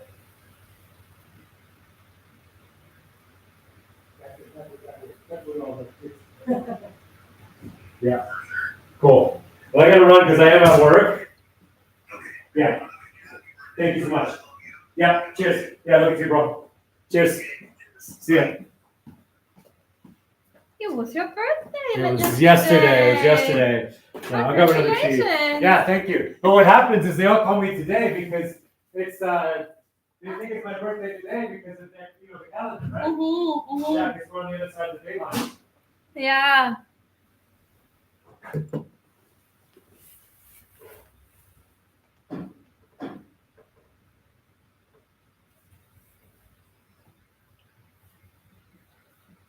Yeah, it was a good birthday because he's just hanging out with the kids. Oh, that's nice. So everything in my life is about the kids. I didn't do anything like party this year or anything because Wellington's all crazy at the moment. It's not very safe at like nighttime and things like that. Oh, is it? Well, it is. It's. I mean, if I was you, go and have fun. Yeah. But you know, it's the whole world's like that. We're not as bad as other places in the world, but I'd rather just hang out with my kids. Yeah. So it was a nice day. Yeah, it was. Well, yesterday was crappy weather, but we went for lunch and we hung around, let them run around the house all day, and then to relax, I like playing with the trains on the computer. Steam trains. I like steam trains on the computer. So I drove some steam trains on the computer for my time. I love steam trains, but it's like steampunk or whatever. I just messed that up.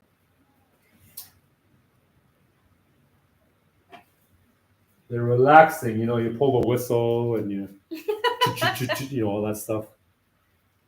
What do you do? You just what is the goal of that game? Depends, because there's so many different ones. The one I like is like in I think it's in Virginia, somewhere in the Appalachian Mountains in the USA. But it's like the 1930s with the steam. I just deliver freight. Okay. Just around the industries. Coal trains and freight trains. Oh, and I got one passenger train, but I mostly just do the freight. I just do it for money, and then it's fun. It was like, what do you do on your spare time? Steam trains? Never heard of that before. Yeah. Well, on the computer you can do anything. Like people do, they run farms and they run, like airports, or you can do anything this day and age. Yeah. That's the whole point. You get home from work and it's stressful, and you want to lose yourself in a world. I choose steam trains because that's just a more innocent time, a simple time. There was no the time before telephones or computers or things like that. So everything back then, they had when they would communicate, they would do the Morse code. So that's you run steam, and then. There was one I played before. The one I'm doing right now is like more like 1940s type era. So it's a little bit later on. But I did one before that was like late 1800s. Which is even more simpler time. But I go around different times. Yeah. I love it. Some they fly the airplanes on the computer. They drive the cars. They drive the trucks. There's Truck Simulator. Yeah, you can drive all over the world. You can drive over Europe. And then you have to do tasks and With the trucks, the same as delivering freight. They have two truck simulators. They have European one and American one. So you can drive all over Europe, all the way from Turkey to Scotland, or you name it, Ireland, Spain, all those places. I saw they were going to do the announcement for Truck Simulator, coming soon, Russia. And then all of a sudden, not coming soon, Russia. Sorry about that. And then after that, coming soon, Ukraine.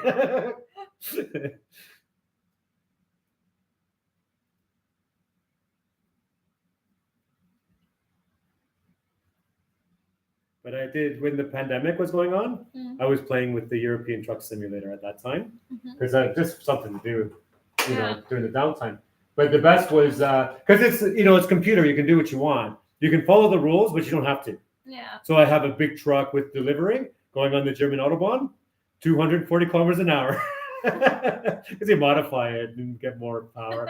Like, let's see how fast I can get this big delivery. You buy a Mercedes truck and sounds like something that could happen in Germany. And then try to weave through the cars with the big truck. This is fun.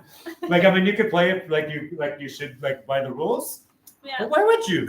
Why would you? Why would I? Yeah. It's more fun not to do it. More fun not to do it. So I think because it does the Autobahn and everything. I thought that was fun. Or driving through the mountains, you go Bavaria to Switzerland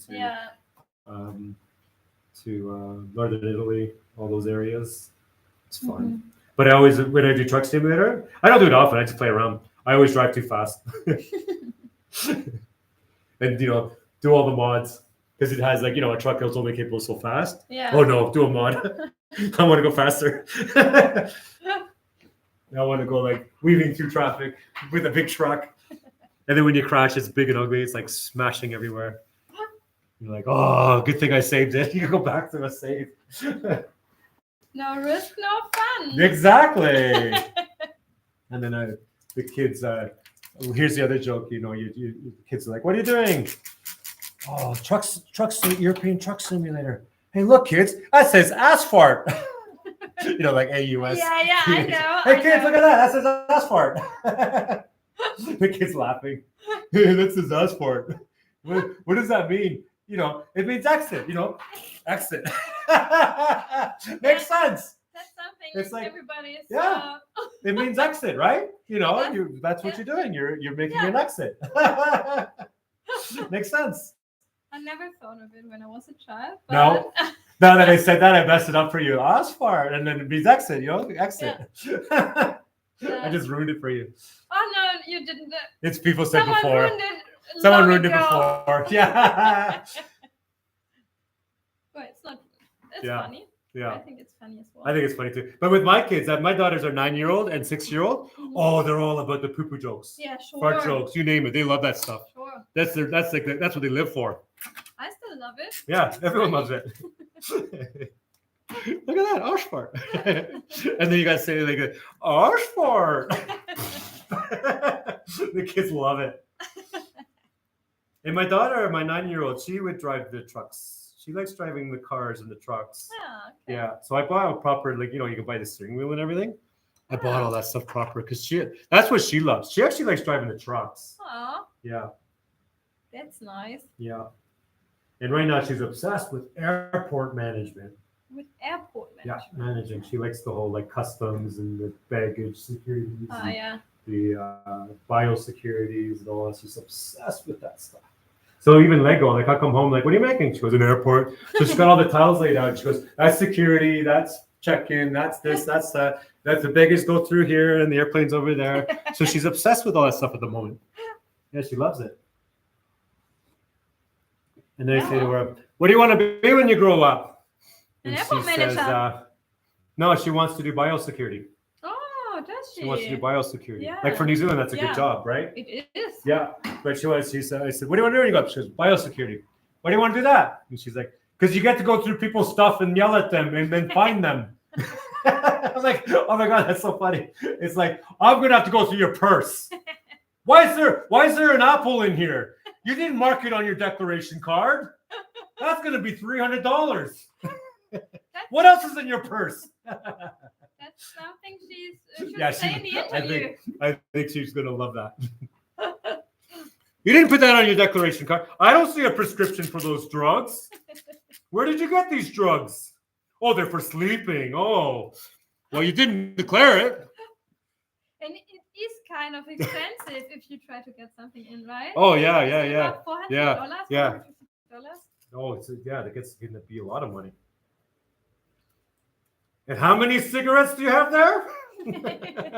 Oh, I'm going to have to take all of those. Every last one of those going in the dumpster. Yeah, she's going to love it. She'll change her mind, but that's at the moment. She obsessed with that whole. She even watches on YouTube. There's border security shows. Yeah. And there's one for New Zealand. There's one for other countries. She loves watching those. Getting in the mood. He's like, is that an apple? She gets all excited. Oh, they found an apple. They're trying to argue. Well, who knows? Maybe that is something you want to do. Oh, maybe. We'll see what sticks. But for New Zealand, that's an important job. Yeah, it is. But it doesn't matter if she does it when she grows up. I just like that she's learning everything about it now. Yeah. I think it's cool. And for a while there, she wanted to be a policewoman. Mm-hmm. And then same thing. Why do you want to be a policewoman? Because you get to tell people off and put them in jail. Because that's what my daughter's like. Now she's like, because now it's like, you get to go through people's stuff, yell at them, and give them a fine. She wants to have the power. Yeah, she wants to have the power. if she ever becomes auditor for tax department, she'll be your worst nightmare too. Sounds like. Yeah. Yeah, she'll be your biggest nightmare. Anything like that, you don't want to deal with her. You don't want her in the power position. No. She'll be like, you can't declare a sports car as farming equipment. What do you think this is? I don't care if you drive it on the field. It's not farming equipment. Oh, you put an oval on your field and you drive it around in a circle. Still not farming equipment. Yell at them for all these things. Just for yelling. Yep. You can't declare that farming equipment.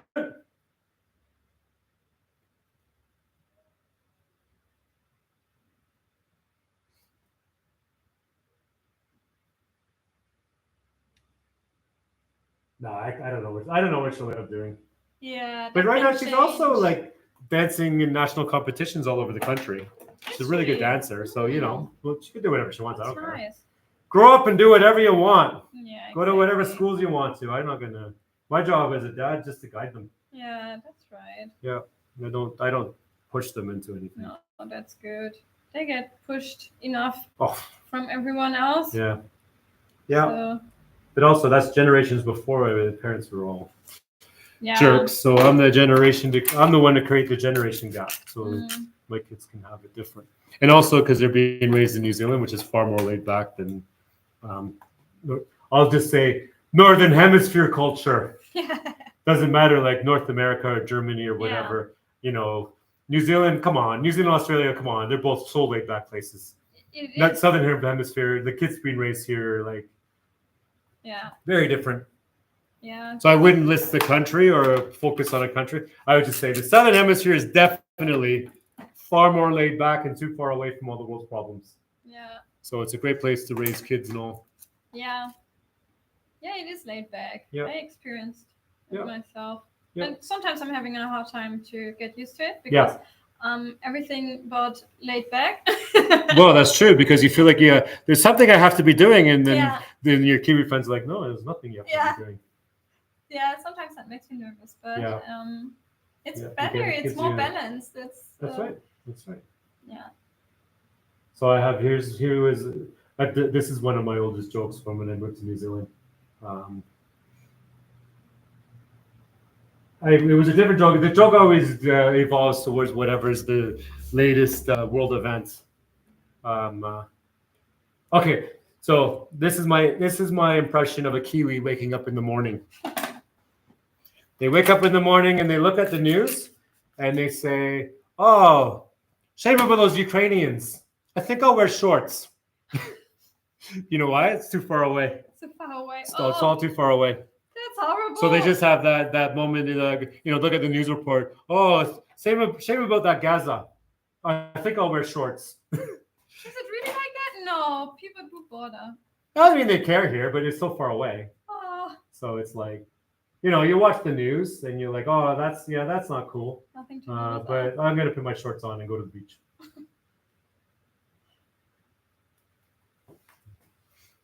Or like the U.S. election. Yeah, that's hope that works out well. I think I'll wear shorts. It's too far to bother you, right? Too far away to bother you. And so for some around the world, it's consuming, but for a Kiwi, it's too far away.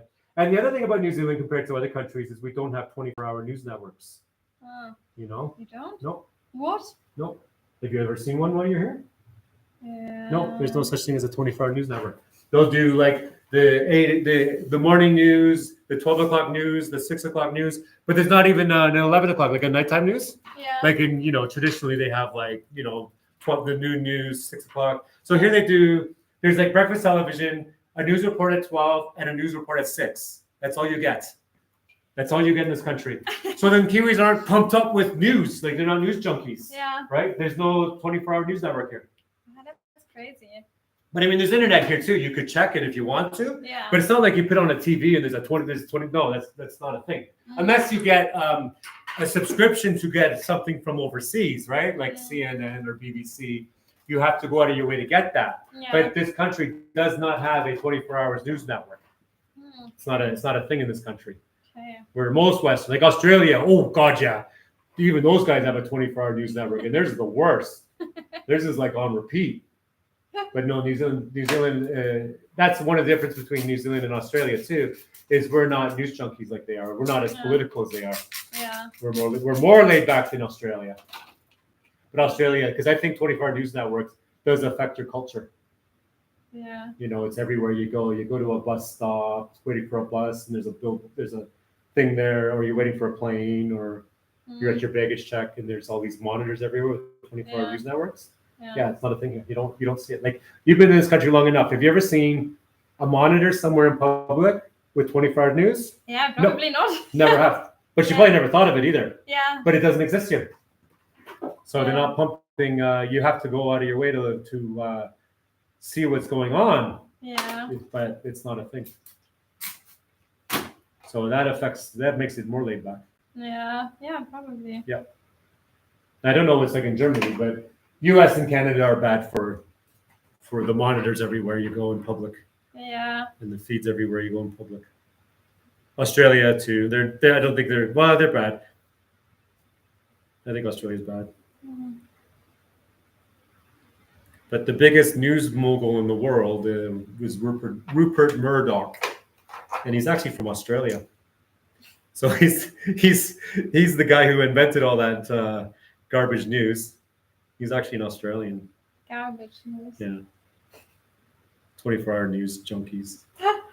I like to be informed 24 hours. Yeah, well, Rupert Murdoch is the guy who's the big guy behind it all, responsible for it, and he's actually an Australian guy. And I make jokes too. I say, they say in the USA, Russian interference. Oh, come on, give me a break. It's Australian interference. Because the guy who's behind the Fox News, the biggest news network there, is actually an Australian, not a Russian. So it's like, oh yeah, give it up with the Russian interference. No, it's Australian interference. And also a little bit Russia. And a little bit Russia, but mostly Australia. And the South African. Rupert Murdoch, Elon Musk, they're doing far more than any. They do a lot. They do a lot. They do. And I think the Russians, they do a little bit too. Just a little bit. Everyone was talking about the Russians, but I'm like, hey, wait a minute here. What about those Australians and the South Africans? Because no one ever thinks about that, right? Yeah. Yeah. It's like, how much has a South African influenced that nation? How much has an Australian influenced that nation? Quite a lot. Quite a lot. Anyway, that's my satire for the next. Move on to something else.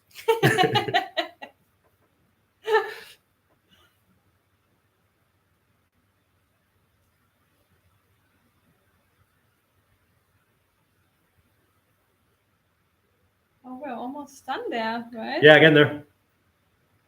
It's good that I'm saying we. I did nothing. Oh, you did your part.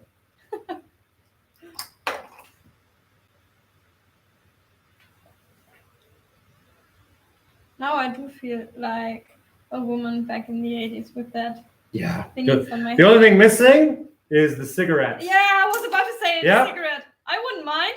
Yeah. I would let you, but I don't think the building would like that. No. I wouldn't care. I don't think so. I wouldn't care. But I think it would be good on the YouTube channel. Have you smoking while I'm doing this? It would, right? It'd be cool. But the issue is that I don't think it's allowed in the building. No, it's not. Even if we're closed on a day like today, but I don't think it's allowed. Because what would happen, like maybe the fire alarms today are more sensitive than in the 80s. Yeah. Or the smoke detector. Yeah. So if it set off a smoke detector, you bet I would end up with a $5,000 fine. Yeah. Not because of the smoking, because of the alarm going off because of a cigarette inside. Yeah. And you know what? I meant the yellow there. Yeah. And because someone has to come.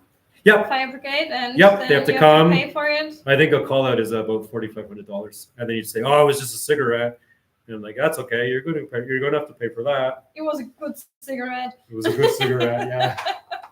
That's the issue. Even vaping, like I don't think vape would set off the fire alarm because it's different. It's not smoke. It's vapor. It's vapor. Yeah. But I would still say no, just in case. Like I don't want to risk the $4,500, right? Not at all. No. And the it's cops good that firemen coming out and all that stuff. Yeah. So I wouldn't even allow it. No, and it's good that it's not allowed anymore to do it inside. It's so bad for everyone who's in Gets there. in everything. Yeah, like even if you're not smoking, but in there as well, it's bad for your lung. Yeah. So it's good that it's not allowed anymore. And it's like so crazy. Back then, it was allowed to smoke in planes while flying up. What the fuck? Yeah, I know. Smoking on airplanes. So crazy. Oh, I know, it's so cool. Yeah. And in trains. Yeah. And in restaurants, when other people wanted to have dinner, you could smoke. And I remember that. Yeah.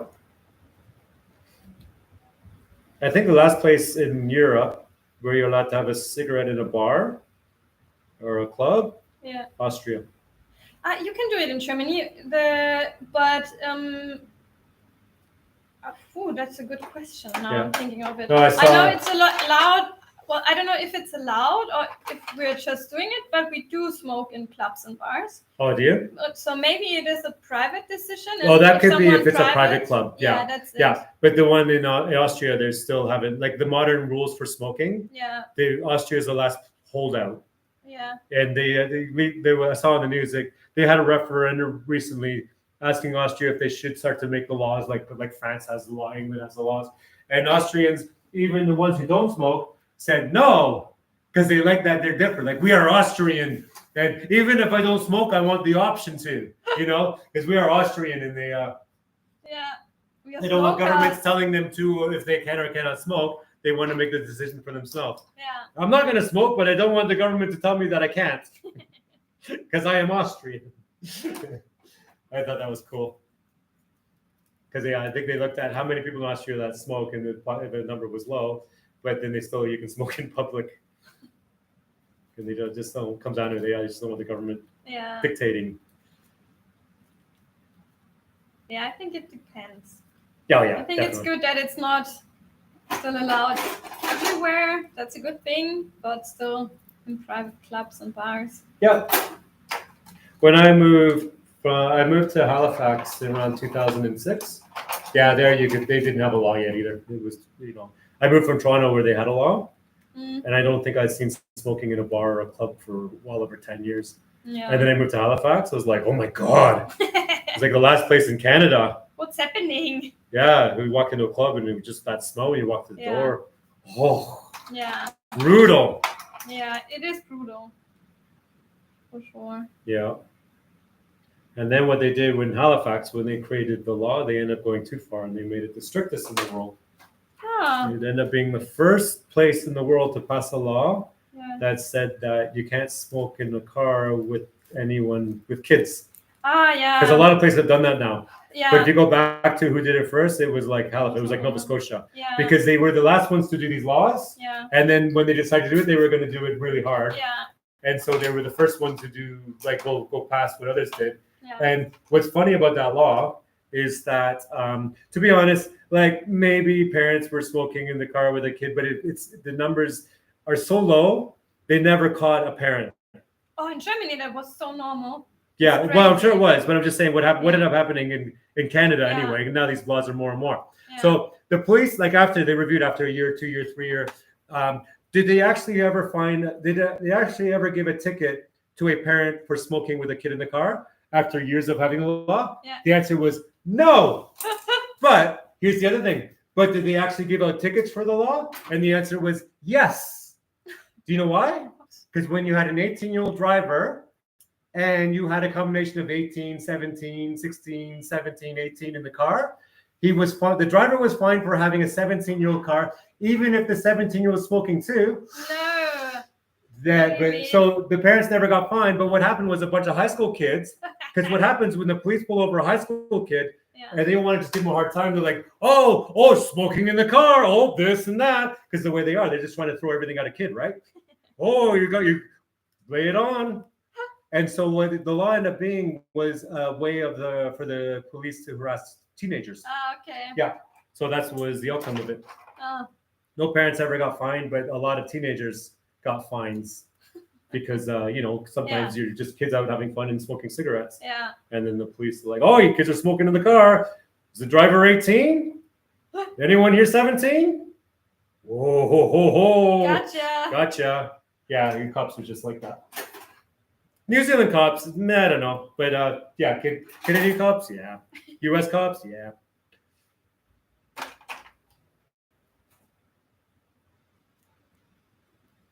And really, that's it's just funny. Well, it's it is what it is.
Last one.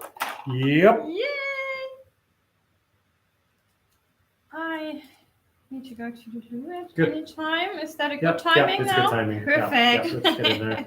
Before you run, I'll just get some shots of it. Yeah. Show it to the people who've been patiently waiting to see it. Yes. It looks cool having rods in the. It does. I want to do a shot myself. Yeah, exactly. Get some selfies for yourself, but I'll show you from the back how cool it is, and especially with the 2 colors. Oh, that's nice. I love it. Yep, and we'll spin the chair so everyone can see.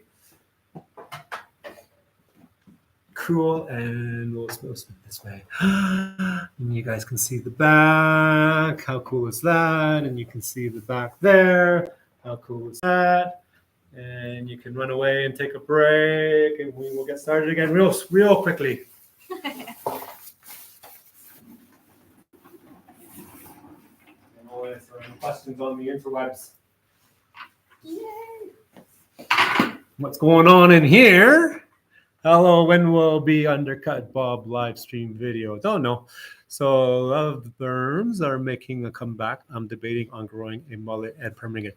That would be awesome. Hey, Matthew. I love this on her. The haircut was so cool. The perm's going to be amazing. Thank you, Shelly. Not make perm. Nah, we're doing the perm. She's been wanting the perm for 2 weeks. She does see that. Yeah, the length was great on her. Going to have to love you and leave you. Work in the morning. Cool. Hi from France, please, Maestro. More choice for cape. Yeah, we don't have a good variety of capes in this country. Love this. Thank you, Matthew. Cool. Yeah, enjoy this, guys. So like 7 people in the moment, but this will stay up anyway. When the live stream's done, it'll stay up anyway. So anyone can watch this anytime they want. And what I'll do when she gets back, I'll set up for the next part of perm. Cool. That will come off a minute.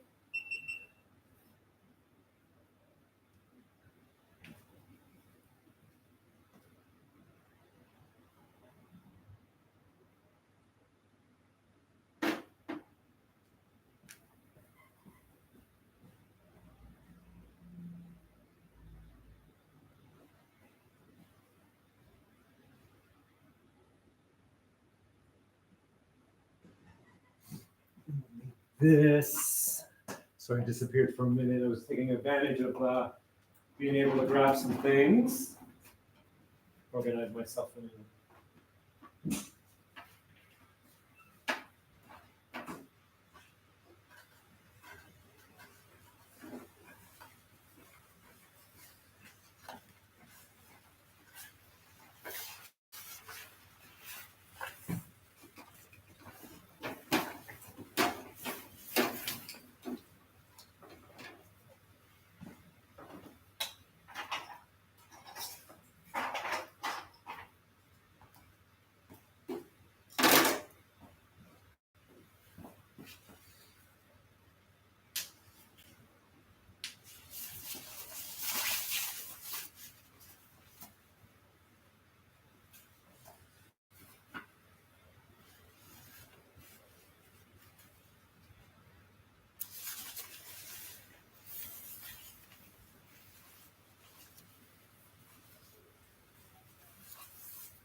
Where do I put it?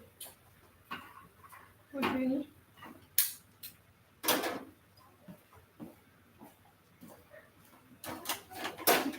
Oh, there it is.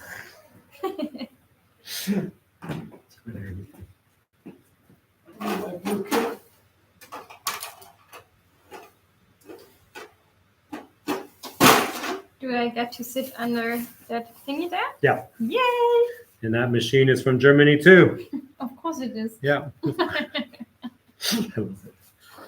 Cool. So I'll bring over the stuff to mix. Let me just organize, get the chemicals, get this away from the chemicals.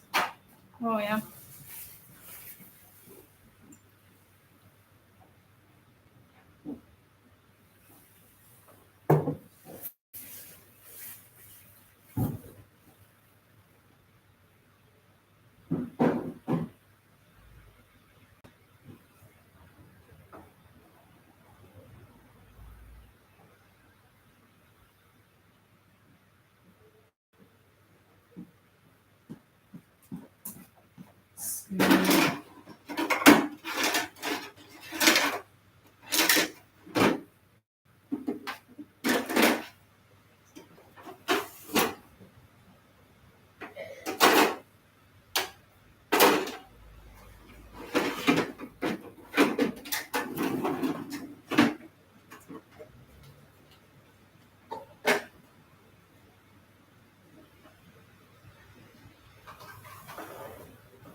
So we are using sculpt, normal to resistant.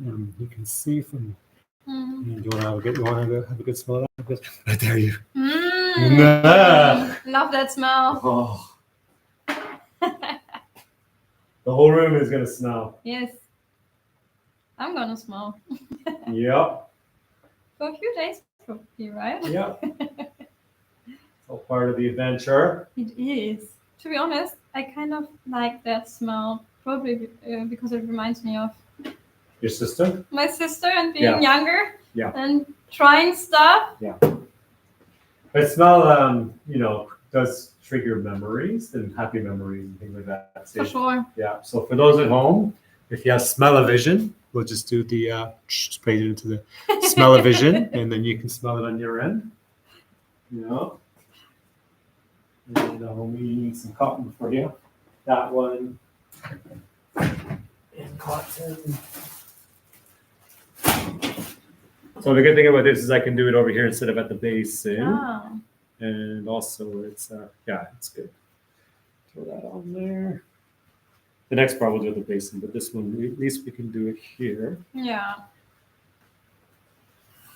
Do you want me to hold it? No. Okay.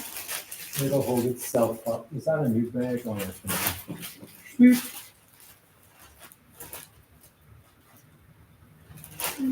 I'm not sure if that camera in the front is It's running. Not. Then I'll put it back on. Yeah. Good call.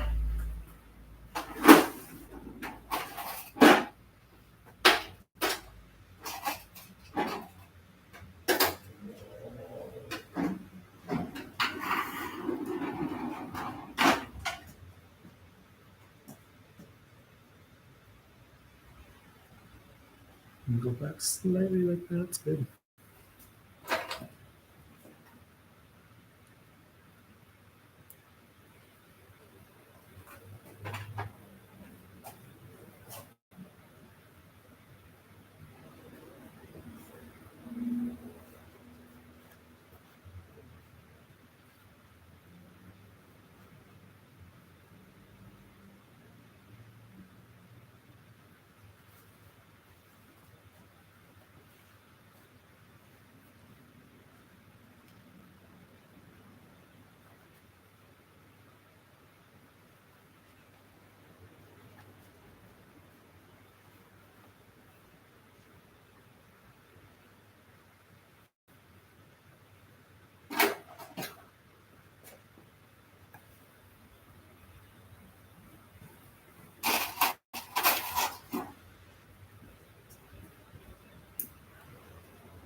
Right now.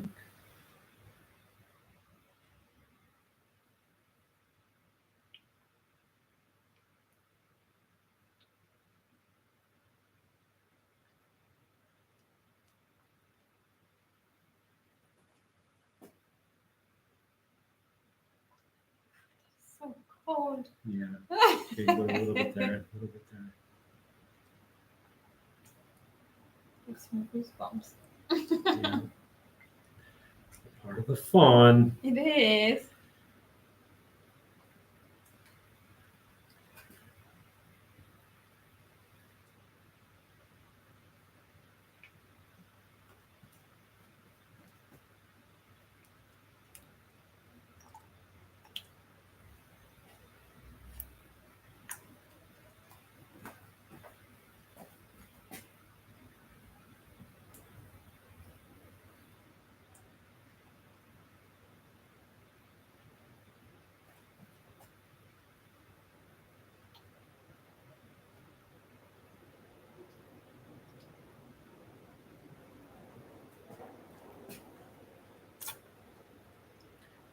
I think I'm gonna need more.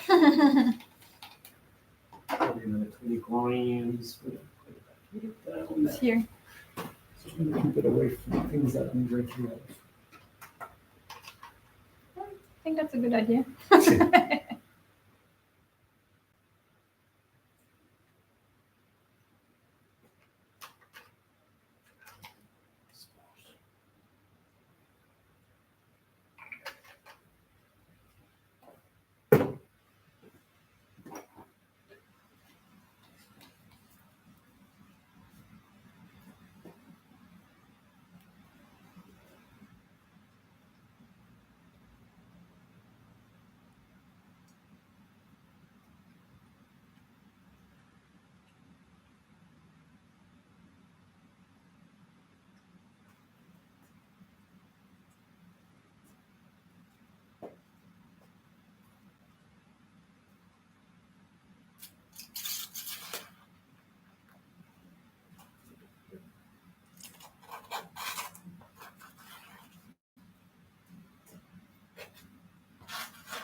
A little bit.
Ah, it's even better. Yeah, now we get to use it.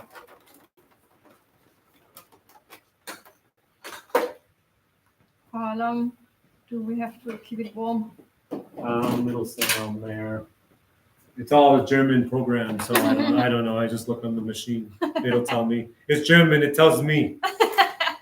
So what I'm gonna do is just resistant. 12 minutes, and then we let it set for another like 5 minutes after. So 12 minutes on here. Yeah. But I might let it go an extra 2 minutes. Yeah. Because your hair's it is. Yeah. Yeah, resistant. It is.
Nice. Nice and cozy. It's nice. Cool. Nice and warm. Yeah, we just have to hang out here for a little bit. I can go that way a little bit and then see more. No, not working. Do that way a little bit. See more of us and then the people in the background, and we can, we can do coffee talk or whatever. Yeah. Drum or tea or anything. You good? I'm One good. more. You good? Cool. I'm good. Yeah, sweet. Yeah. I'm excited. Me too. Yeah. The perm. Yeah. Are you always excited how it turns out? I'm excited about everything. It's like That's good. It's like you walk through a park and you go squirrel. I like it. Yeah. I took my kids to Canada for the first time just in June. Aww. They saw the first time in their life they saw a squirrel. What? Because we don't have squirrels in New Zealand. I didn't think. You didn't think about that, did you? Yeah. There's no squirrels in New Zealand. So I took them to Canada, and then the first day we were busy, but then the next day we took them to Niagara Falls. And walking through the Niagara Falls, the park, everything, they saw their first time seeing a squirrel. Lost their mind, they're like, squirrel! And then other families looking at my kids like, what's with these kids? And like freaking out over just a squirrel. I'm like, no, there's no squirrels where we come from. And like, what do you mean there's no squirrels where you come from? Like, no, there's no squirrels in New Zealand. There's no squirrels, chipmunks, or raccoons. We don't have them here. Yeah. No, they don't exist here. So my kids lost their mind. They loved it. Yeah. Now they did see the squirrel from the first day, or the first, day of touring, right? Mm. They saw the squirrel. Then about 3 days after that, they did see a chipmunk. They didn't really care. And then they, about the second week, they saw a family of raccoons. They didn't really care. Oh. But it was seeing the squirrel, that's when they lost their mind.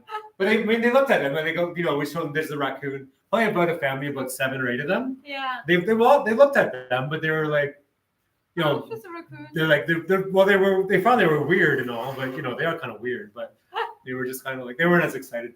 Yeah. But they were mostly excited for a squirrel. I was very excited when we were in Australia because I've never seen such a wildlife. Yeah. It's crazy. So I can imagine how it was for your children being around. Yeah, but Australia's a whole different. It's so crazy. Yeah. It blew my mind. Everything in that country, spiders or kangaroos or crocodiles or everything. Yeah. I saw a koala in the wild in Australia, which is very rare. They like, you'll never see a koala in the wild. I did see a koala in the wild when I was in Australia. Yeah. But I've never ever, and I don't think I will ever, see a kiwi in the wild in New Zealand. No, I saw one in a zoo, but it's not the same. Yeah, in Wellington, if you go to, I don't know if you went to Zealandia. Not yet. I saw there. Yeah, I saw there. But in Zealandia, you can see the tuatara in the wild. Yeah, they're easy to spot. Yeah, I want to check it out. But it's not like a zoo. They are free. The free running there, right? All of the birds, or is it more like everything there is free running? Yeah. But they do have a kiwi enclosure. Yeah. Okay. Yeah, but then other than that, everything in Zealandia is free running. But not the kiwis. Yeah, but it's the sort of thing like if you lived here and you had a yearly membership and you go often, over time you will see everything. Yeah. Okay. Except I don't think you'll ever see a kiwi in the wild. They're because they're nocturnal. And they're fast. Yeah. So they don't, in the daytime they sleep. Like it's just so hard. Now, the other thing I've never seen in the wild is a blue penguin. Aww. They're all over Wellington. Yeah. Yeah. They're like, it's the small ones, right? Yeah. I saw one. You saw one? Yeah. I just haven't happened to see one yet. Yeah. And even like I hear stories like, where the train station is and the harbor's there, right? Yeah. And there's the motorway, all the streets, everything. Yeah. Now, for a while there was a family of penguins that were crossing the street and going to the train station because someone had a fish stand. So it was like 7:30 at night. It was the same thing, like 7:30 at night. Yeah. They were crossing traffic, going through, and like little blue penguins, and they were going up to the fish stand because that's around their closing time. Crazy. So takeaway. Yeah, but it was they were obviously throwing their scraps out, and the penguins were onto it. So it became like a little habit thing. But I never did see one. I've seen a dead blue penguin, but walking along the waterfront, and it's sad. But I've seen them also in like an aquarium, but I've never seen one But in Wellington, it's pretty common to see one. I just never happened to. Yeah. And I did spend a lot of time around the waterfronts here. It's never been. I think it's easier if it's sunset or dawn. Dawn, yeah. But yeah. We saw one on the middle of the day. Yep. And I was a bit afraid that it's sick or ill, so I called what is it called again? The animal thingy and the sea something. I don't know. Oh yeah, you but thought I called it was in and trouble. was like, I think it's sick. Can you come? Yeah. But they said like, no, we won't come. Yeah. It's all right. They have a policy of trying to leave it alone. Yeah, I get that. Human intervention sometimes is worse. Yeah. And the same with the biggest phone call I get is when I'll come back over and tell you. Yeah. The little seal pups. The little seal pups, right? When they're so when the mother weans them off and leaves them, they end up for like the first few weeks starving, but it's normal. Because they're learning to fish for themselves. Yeah. So what happens is usually this time of year, you go for a walk along the Wellington Harbor. Yeah. You'll see little seal pups sitting on the rocks, not moving. Oh. And so they get like hundreds of phone calls. There's a sick seal. But they're not sick. It's part of nature. Yeah. Now the problem is if you feed them, you're gonna kill them. Yeah, because how are they gonna learn to hunt? So it's like. Humans, the way we are, we're emotional. Like, oh, someone has to save this. Yeah. The moment you try to interfere, you've just killed them. You've just killed them. But you have to leave them alone. But that's the biggest thing in Wellington, and especially tourists who don't know. Yeah. But the whole policy with it's called Department of Conservation. Leave them. Yeah. Leave them. I get it. Yeah. I totally get it. Yeah. Because the moment you feed them, you've killed them. They will never ever figure it out for themselves. Because that's why the mother left them. Yeah. So they can learn, and if you intervene, you just killed them. Yeah. So humans trying to help are actually causing harm. Yeah. And I've seen them like a nice day like today. Probably you walk on the waterfront, you may see one this time of year because it's spring now. Yeah. Yeah. I have to watch out for it. Yeah. I've never seen a whale. Yeah, whales coming into the harbor. Yes, I know. Yeah. Now the cool thing about Wellington was I remember it was probably about 6 years ago. Every year they do the big fireworks, boom boom firework display. Yeah. So the whatever the day was, I can't remember what the day was, but also there was a pod of whales in the harbor that came into the harbor and were hanging around. I think they were humpbacks. But it was like a pod and there was little juveniles. So then the council said we're canceling the firework display for 1 week. Yeah. Because the whales are in the harbor. So they won't go boom, boom, boom, boom, boom, boom. So they would cancel it. Yeah. And then another week went by. We'll move it to next week. Another week would go by. Like, nope, they're still in the harbor. Move it another week. So they kept moving it a week forward until these whales would leave the harbor. And now I can't think of many cities in the world, like would San Francisco, because there's a whale in the harbor, would San Francisco move their fireworks? Like 4th of July, would they say, oh, we're going to move it to like, with San Francisco? I doubt it. Yeah, probably I doubt it. Not. With New York, I doubt it. Yeah. 4th of July, they're going to blow them off. Yeah. But with us, because it was for something. Yeah. But I can't remember which one it was. But they kept moving it a week forward because the whales. I love that. And people in here like agreed. Yeah. If you blew them off with the whales, everyone here would have lost their mind. So we just kept postponing that anniversary until the whales were gone. That's nice. I love that. Yeah.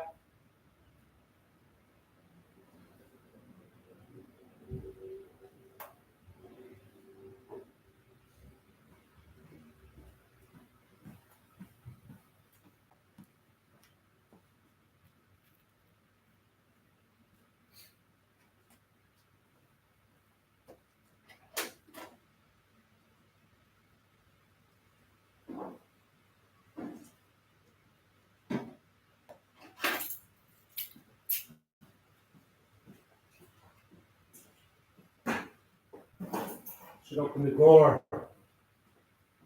Get out the chemicals. It'll smell out here.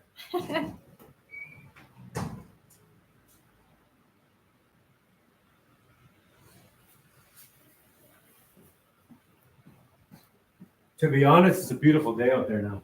Springtime. Is. I love spring. I'm so ready for spring and summer. But I heard that the spring here is quite rainy. Windy. And windy and rainy Mostly as well, windy. right? Rain a little bit, but it is the windiest time of year, spring. Yeah. I don't mind wind. When do you leave New Zealand? What? When do you leave New Zealand? It depends. My fixed term contract ends at the end of March. And yeah. So you got more time. Yeah. Spend the whole summer. Yeah, that's it. Yeah.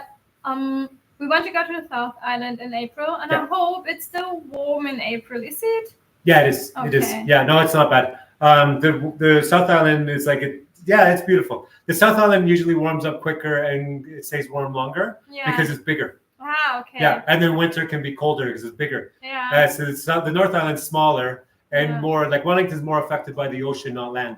Yeah. And the South Island's more affected by land, not ocean. Yeah. Okay. Yeah. But if you're like in Christchurch, you go to the harbor along the water. Yeah. Of course, but if you go into the middle of the island, Yeah. the winters are colder, the summers are hotter in the middle of the South Island. Okay. Yeah, because it's bigger, more land. Yeah. But that's always the truth. Like if you look at how far, like from the equator to south, Wellington is 43 degrees. Yeah. It doesn't snow here. It can't snow here because of the ocean, right? But you can. But if you go north. North is the same as Chicago, Toronto, New York, which is terrible winters. Yeah. But it's not terrible winters here because it's bigger land there. Yeah. So they get hotter in the summer, colder in the winter because everything is with the land. But here it's all ocean. Yeah. So it's never too hot, never too cold. Yeah. But our daylight hours is like if you follow like New York to Germany, it's probably like around Frankfurt, around the same north. So the daylight hours are the same, but it's not as cold extremes. Yeah. Yeah. No, it's not. Yeah. Yeah, but I always measure it like Chicago, Toronto, and New York is exactly the same north as Wellington South. Yeah. Okay. Same daylight hours, but the weather is nowhere near the same. Yeah. Yeah. And also here, no pollution, no ozone layer, no haze. Yeah. That's so if the sun's like even in this time of year, the sunburn is terrible. Like even when it's not that hot out. Yeah. Because the direct sunlight. Like you look up at the sky, it's as blue as you'll ever see anywhere in the world. No ozone layer. Yeah. No haze. No pollution. Oh yeah. And so even this time of year, it's like, it's warming up, but it's not hot yet. Yeah. That's when you get burned the most. I have to because you don't think about it. You're like, oh, it's not that hot. Yeah. Yeah, I have to keep that in mind. Yeah. The worst sunburn I ever had in New Zealand was in the spring. Oh, what's it? Because I was like, it's not hot enough yet for it. And then I was working on my bike. You know, you get it out to work on it. Yeah. And I had my shirt off. It was only 20 minutes, and then I was like, oh my God, it was so bad. Yeah. And it wasn't even a hot day, but it's because the direct sunlight here is brutal. It doesn't matter how the temperature, the direct sunlight here is so bad. And your skin is not used to it yet. Nope. So that was like when I first moved here, and now I don't even like going outside much in the middle of the day. It's always worse in the beginning. Let that sit a couple minutes.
I think we can start to move over to the other area. We'll move our two. Slide that one out this time. And go out to the same basin we were before.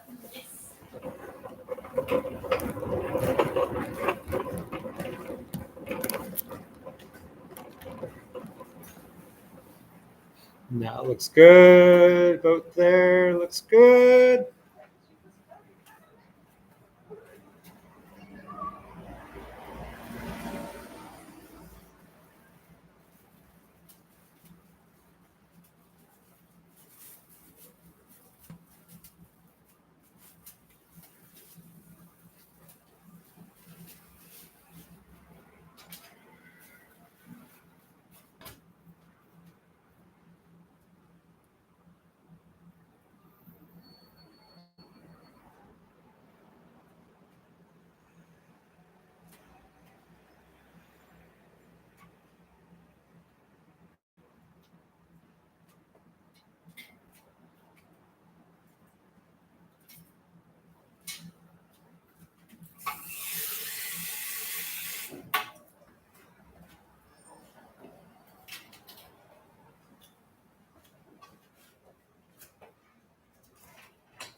And camera, there we go. Yeah.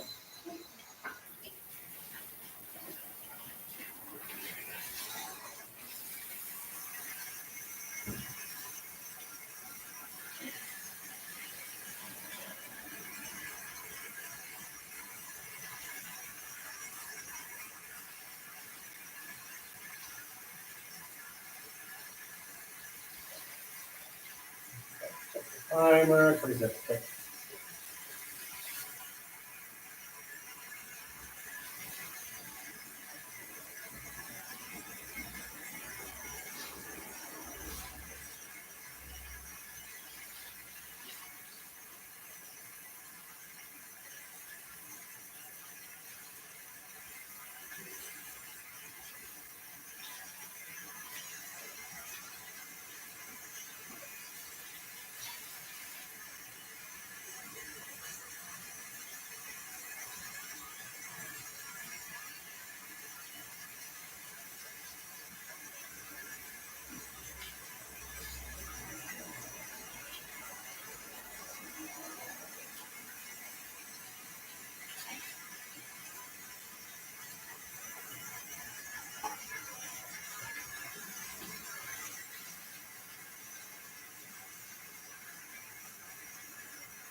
Come up a wee bit here. Absolutely, the head there. Yeah.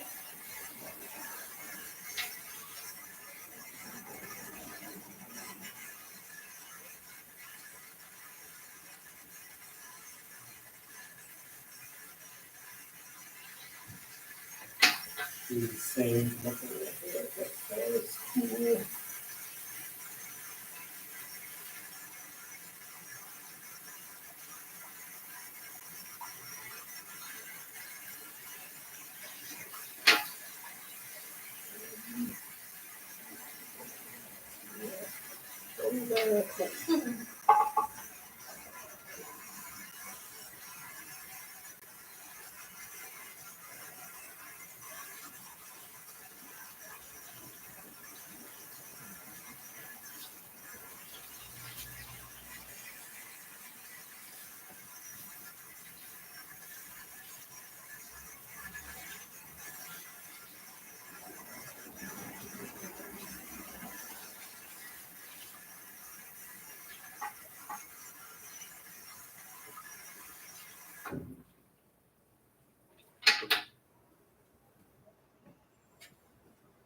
going to be a lot of dabbling it off the next little bit.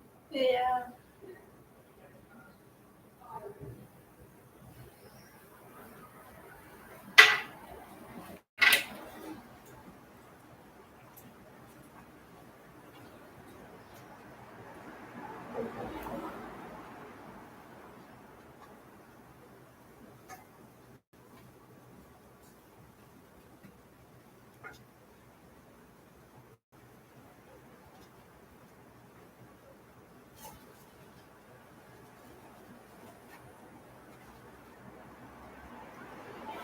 Get all the moisture out of it. It takes a little bit. It's weird. Perms are really tedious. Oh, no. Okay. So you have to get out the moisture and then you get as much as you can. Yeah. So when I'm like right now when I tap that on there. Yeah. You know, I want to see nothing coming out of it, but right now there's stuff coming out of it. Yeah. Yeah. So it's going to be a little while for.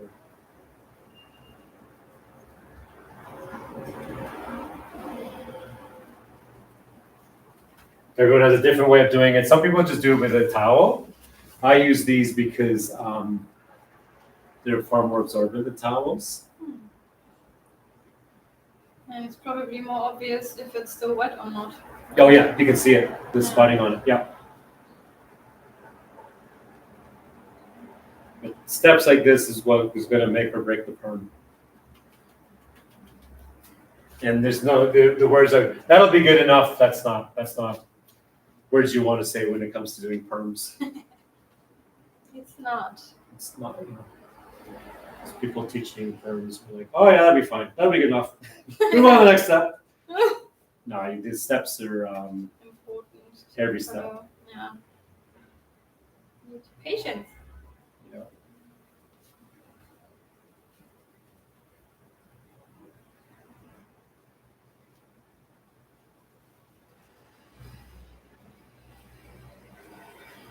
Yeah, you can see that's getting better. Mm-hmm.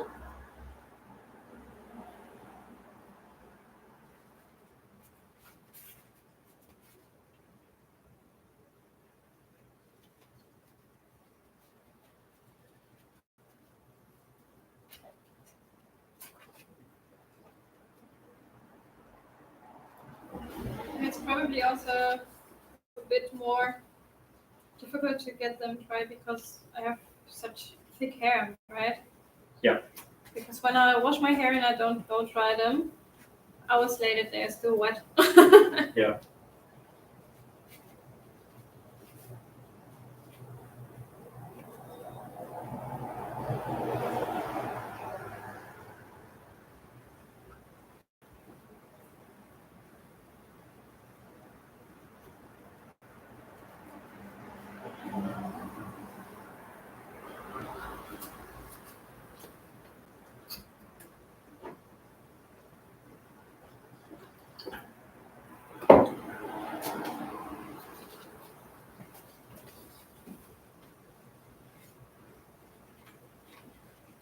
Do I have to do something special before I go to sleep so I don't destroy them for the first days? No. Just no conditioner, no shampoo. Yeah, no shampoo, conditioner. If you take a shower, just keep your hair out of it, out of the water. Yeah. Don't get it wet. Yeah. So what's today? Monday. Today's Monday. Yeah. So I'd say not till. So what time do you start work on Wednesday? In the morning. I don't know. It's either 9:30 or 7:30. Oh, I don't know. in the morning. Schedule. Oh, you start as early as 7:30? Yeah, my earliest is 7:30. Okay. It's up to you. Like maybe if you start 7:30, just take your shower after work. Yeah, okay, that's good. Yeah. Yeah. Or if you start like, well, either way, maybe like Wednesday after work, Yeah. just to be safe. Because right now it's Monday afternoon. Yeah. So Tuesday afternoon, then Wednesday afternoon. Yeah, I'd say Wednesday after work, regardless of how you start. Yeah, that's good. And then what you could do after that is maybe come Friday, if that's best, for a treatment, or Saturday. I work Saturday too. Yeah. So we'll have you do a follow-up. Sounds good. Yeah. I don't know how I work because if I have the late shift, then I'll end at 6, and then I would be here at 7ish. So that's probably too late. But I just No, I'm here. check I'm here. Oh, okay. Yeah, I work late. just let me know. Yeah, because you have my mobile number. You just text me. Yeah, I'm here. Perfect. Yeah. Sweet. I prefer like that, but later in the night anyway, because it's quieter. Yeah. So I can have the time to focus on it. So 7 o'clock for me is fine. Okay, perfect. I'll check my schedule. Yep. And then I'll write you.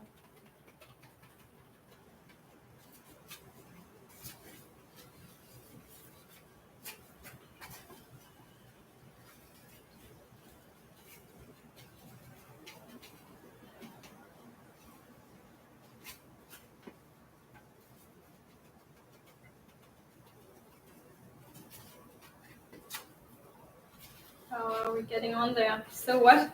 Well, I'll do this one. I'll have this one now. Yeah. Yeah, it's still coming out. Yeah. Because I'm pushing harder now. Yeah. So even that one I just did, you can see how much water is still coming out. Crazy. Yeah. Now, most people doing perms wouldn't go as far as this. Yeah. They'd be like, good enough. Just dabble with towels and good enough. Yeah. But no, for me right now, that's still too, like even not touching that feels too wet. Okay. Because all it does is, okay, so when you're doing a perm, like I put all the rods in, right?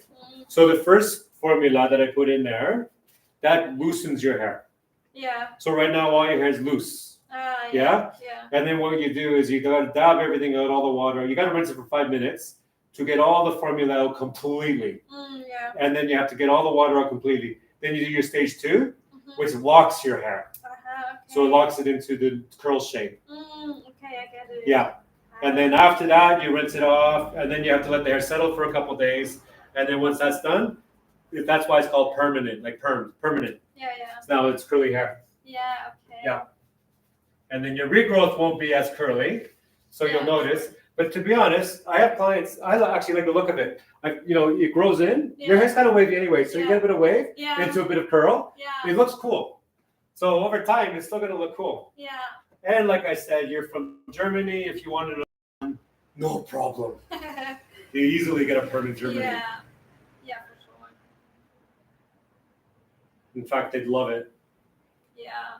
Like, I want a perm. Like, I think I saw one YouTube channel. I don't watch a lot of hair videos on YouTube. I don't watch any really. Yeah. But sometimes, like when I'm on my account, I'll see what's there. Yeah. I saw there was one German. I wouldn't know the name of it, but there was one German YouTube channel. Yeah. They were showing a perm on it. But I think the girl that got the perm worked in the hair salon. Like she was also one of the stylists. Yeah. And her hair was like kind of like this. It was like this, permed. And I think it was like she had reddish hair. Oh, nice. I thought it was cute. But yeah, this thing on YouTube, like I don't watch hair videos, but if I'm gonna watch something, it's like checking out because there's nothing out there for perms. Yeah. So I'll have a look. See, what are other people doing for this? Yeah. Because I think there's for perms on YouTube. I think there's next to nothing. Yeah. Maybe some things, but not much. But I think the one channel that was doing perms was a German one. Yeah. Don't remember their name though. Yeah, probably because it is not that common at the moment. No. And the other channels I'm aware of, but I don't remember what they're called because I don't watch the videos, but I just have a look at them sometimes. Yeah. There's a guy in Holland. Yeah. He's good. He does like short haircuts on girls, but I don't remember what he's called. But he's good. Oh, yeah. And he did, when I first started out, he'd leave some comments on my videos. And then I'd return the favor and I left some comments on his. And I don't, like I said, I don't watch the videos, but I think I watched some. Yeah. I think he did one haircut. It was called Haircut on a Boat. I'm like, that's cool. So, like Holland has got water around it. New Zealand's got water on it. I'm like, I want to do a haircut on a boat video. You should. Yeah, so I think I saw that video from him. But sometimes I'll have a quick look. Yeah, he does a lot of really short haircuts on girls. Yeah, he's good though. That's nice. My great grandma had short hair, but then she had the perm as well. Oh, cool. And it looked so good. Yeah. I loved that. Yeah. And other than that, I don't know what's on the internet for hair videos. I don't know much. I like watching them. I saw the Holland guy, and I saw there was a German doing a perm. Yeah. A German salon that did a perm. But the Holland guy, I thought he was cool. Because you know why? He does his thing. Yeah. And it is what it is, and I don't think he. I'm kind of the same. Like he has this thing. Mine's retro haircuts. That's what I do. Yeah. Yeah. Yeah. He does his thing. He likes short hair on girls. He does his short hair. He's got a clientele base. He's settled. He's cool. I like him. Can't remember his name though. Yeah,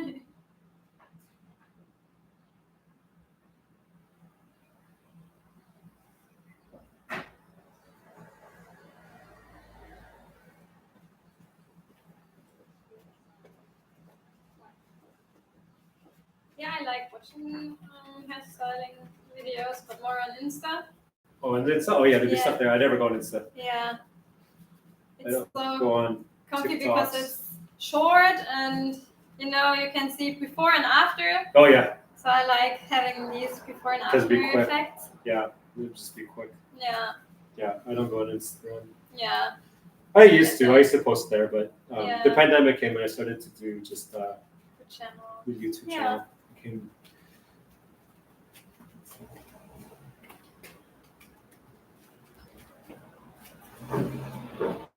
On my YouTube, I like watching crime shows, and I like watching. There's a lot of farms, but there's another one too. Like I was watching one yesterday. They were a farm in the Alps. Mm-hmm. Oh my God, that's so crazy because of the hillsides. And they were doing. They were working on the field in this side of a hill. Oh. Beautiful views though. Yeah. But they were just doing the hay. The hay. They were doing hay, so they feed the animals. Yeah. So it's just grassy hills. Yeah. So they're cutting the grass, baling, and gathering the hay, and then putting in. They had a big loft. Yeah. But it was probably maybe I don't know if it was like Bavaria or somewhere, but it was beautiful. It could be awesome. Could be around Innsbruck or something. Yeah. But it was so beautiful. Oh, nice. Yeah, so I was watching that. The region there is really nice. Yeah. And I watch a guy, he's in the Pacific Northwest in USA, like around Washington State, guilty of trees, and he cuts down trees. Big trees. So he climbs up these trees. I think he's crazy. But you know why? I hate heights. Me too. So I like watching this guy because he's comfortable on these heights. Yeah. With carrying a chainsaw. Look, he's one-handed a tree with a chainsaw. Jesus He's like and throwing things off the side. So, but then the more that you watch something, the more comfortable you are. You know. So I like watching him. Yeah. Yeah. So maybe one day. Yeah. You're So not afraid those of are the kind of videos I've been watching. The other guy I watch, I like him too. He's like a landscaping guy. Mm-hmm. He goes around neighborhoods and finds someone's house that everything is a mess, and he cleans it up for free. What? So it's like a makeover show, but for grass. Oh, I love. So I love that guy too. Don't remember what he's called, but he's cool. Because he'll bang on the door. Yeah. And he'll say, "Oh, I noticed your grass," and they'll be like, "Oh, are you from the city?" I was like, "No, I want to do it for free." Like, why would you do that? He wants to clean it up for free. That's crazy. Yeah, he's cool. Yeah, makeover shows are nice. Yeah. It's always nice to see before and after. Yeah. And what's possible? Yep. This is a bottle. Ooh.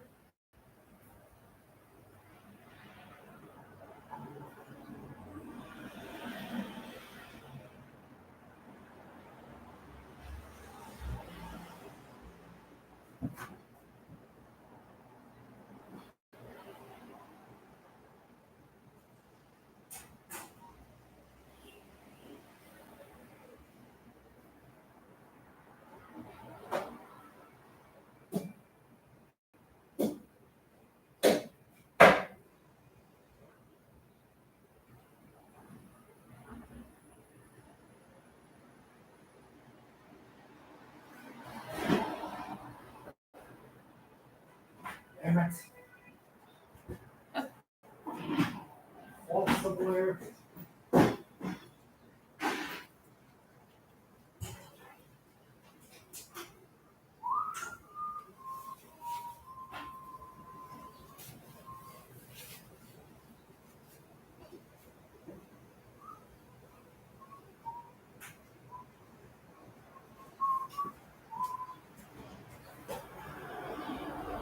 Missing one of these. I found the top.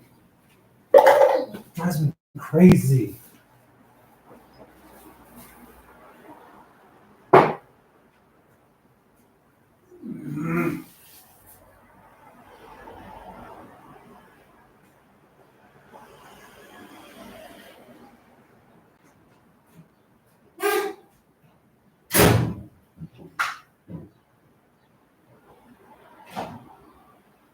gonna be in a stupid spot, but.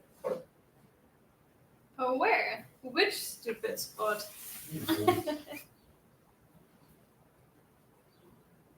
Wow.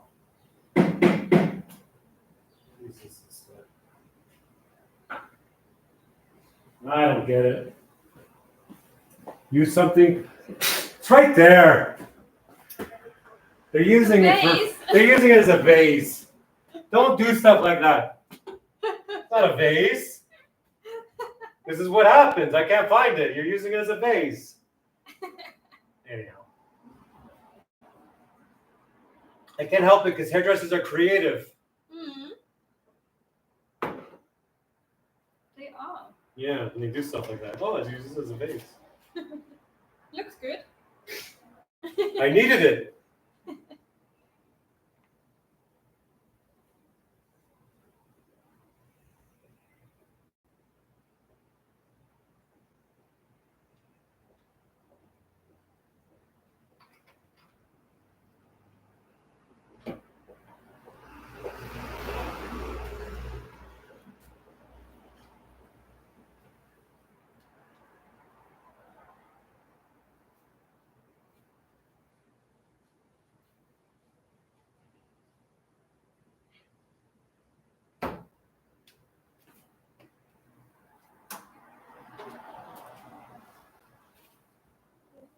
Some cotton for a second.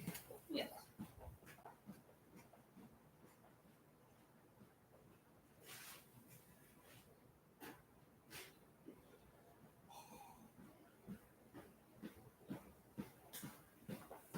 Just put it in the front. Yeah. Come right back, yeah.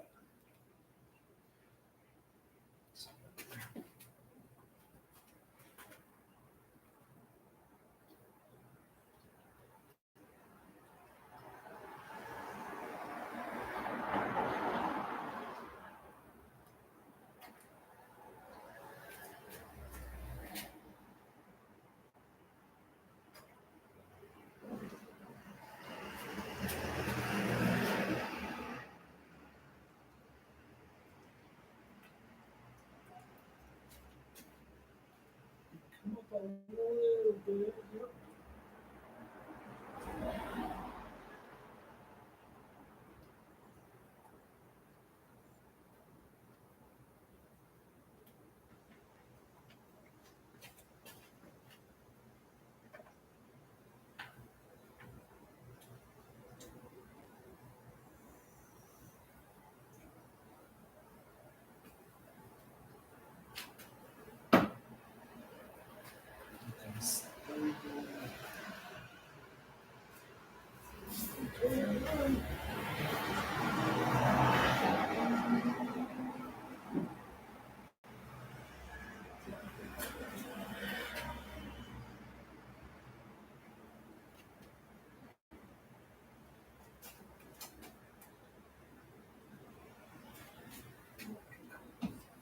Slow there for a minute.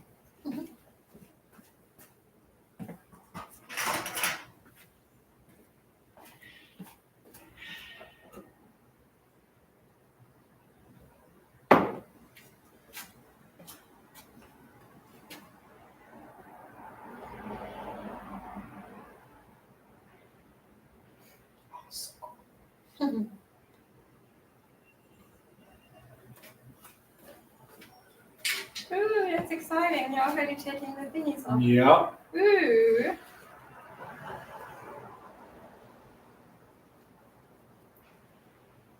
Yeah, once it gets going, it happens quick. It's just getting it started. Yeah. That's the pain in the ass.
one there?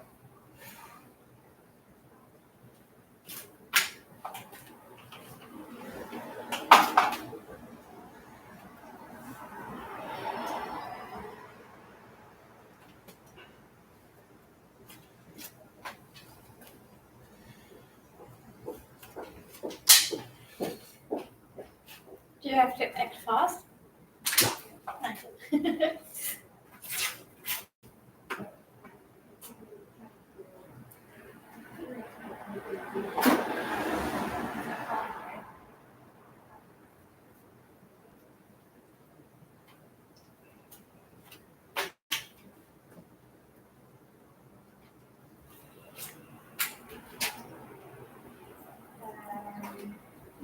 It's not our fault anyway.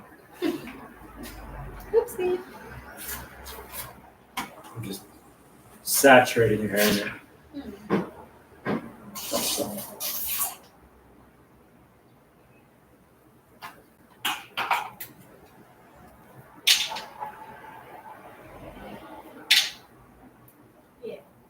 Yeah, so you're still in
There's another German girl, I think about 3 or 4 years ago, but she was older German girl.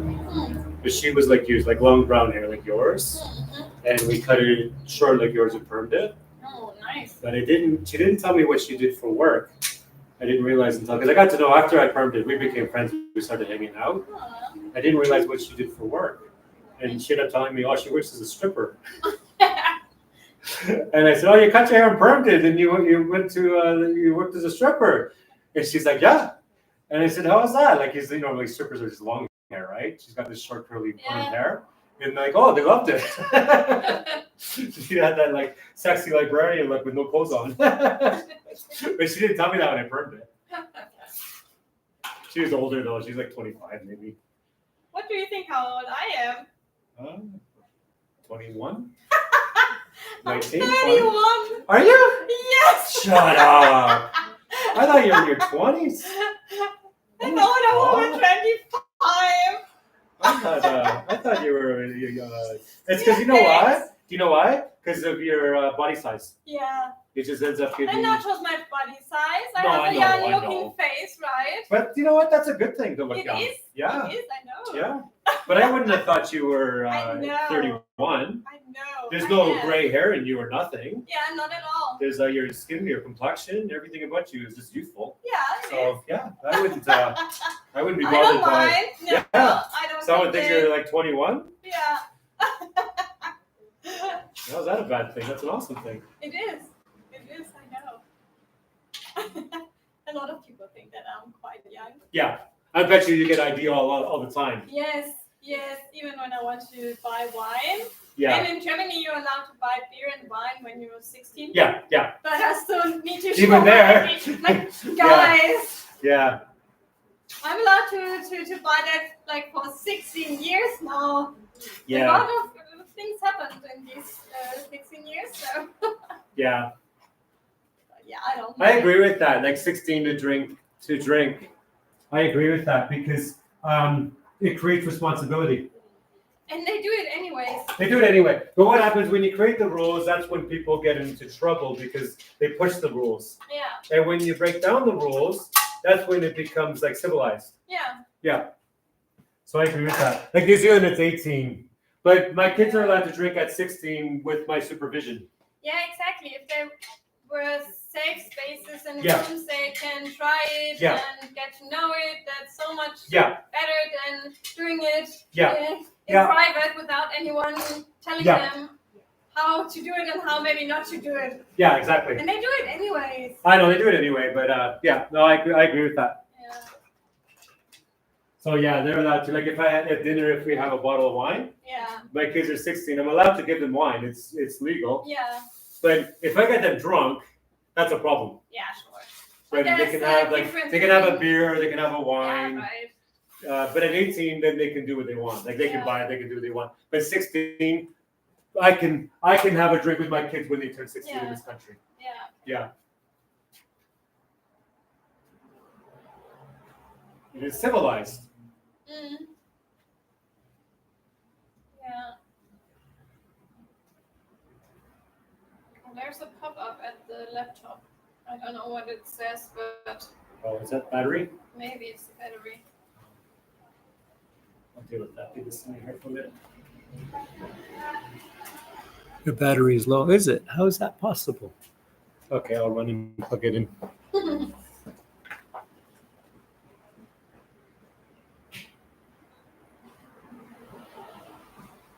Yeah, we don't want that to drop. No, right?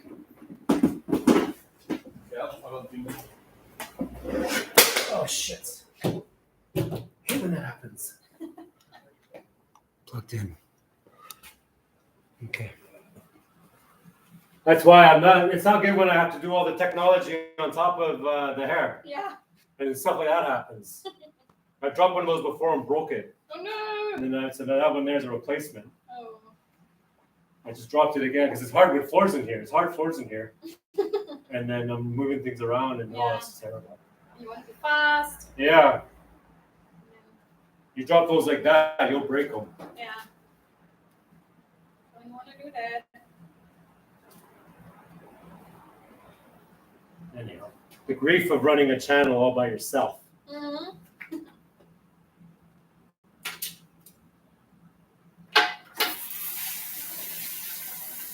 It's enough just doing the hair. It is. It is.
Now it smells good.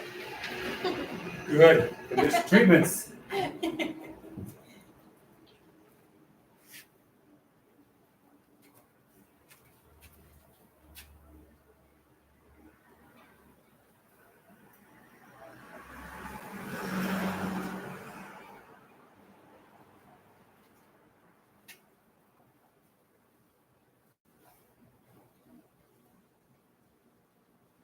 We'll get that treatment in a couple of minutes. Sounds good.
Okay. I'll move that over there. Don't move yet. I want to walk you over so they can see your first. Yes.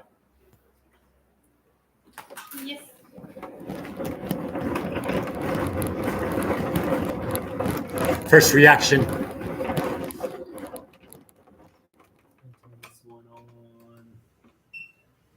Move that power cord over. That was annoying. It was annoying. You dropped it. How annoying. Well, it's not broken, is it? Oh, you never know because it's internal. It's happened before. One drop and then it stopped working. And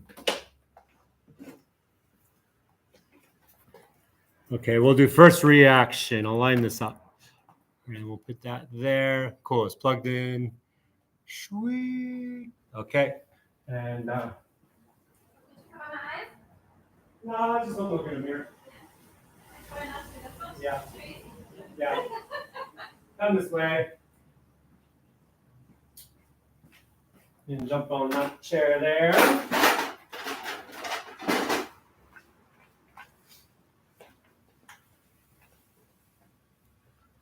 And what we'll do, you don't really do center parting, eh?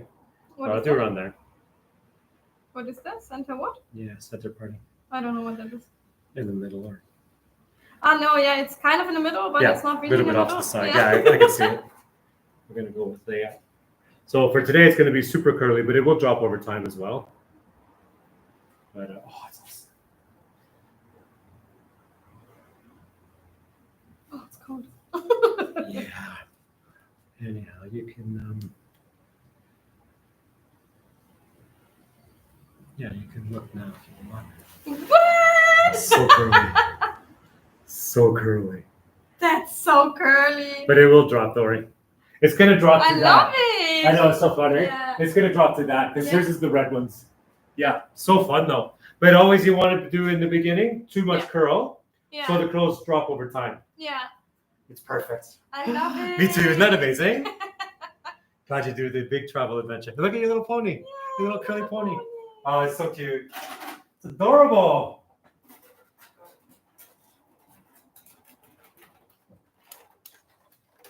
Oh, yes, yes. Yeah, it's Give me cold. some I'm going to close that heat. door. Yeah, easy.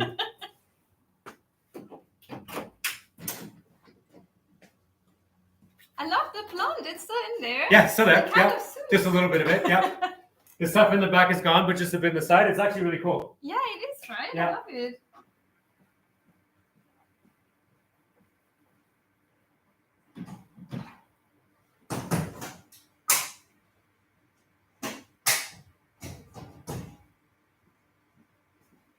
Love it. Me too.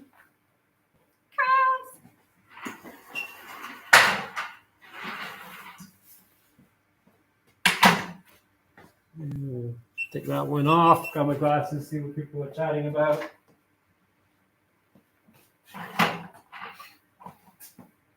Oh yeah, what happened to my eyes? I got sucker punched. Love this. Hello from Germany. Very good job. Can't wait for the final result. Yeah, now that's healing up, but wherever side that is. Yeah, but that's Wellington at the moment. A little bit dangerous. A little bit dangerous, but I'm okay. Doesn't matter. I didn't recognize it. Which one? This one? Yeah. You didn't see it? It was worse. It was swollen over when it first happened. Yeah, now you say it, but I didn't see it. What? Yeah. How could I not see that? Yeah. It was Friday night coming back from Cuba Street. Just coming off Cuba Street. So that's why, like, are you living in a hostel at the moment? No, I'm living in a flat. You're living in a flat. Where are you? Like Manor Street. Manor Street? At the Manor Street. Yeah, true. So we're coming off Cuba late at night. Yeah. Just be careful. Yeah, because normally I just Uber everywhere. Like from here to Cuba Street, so close. Yeah. But even like I'm even known to Uber from there to here. But that night, you know why? It was the first nice spring night.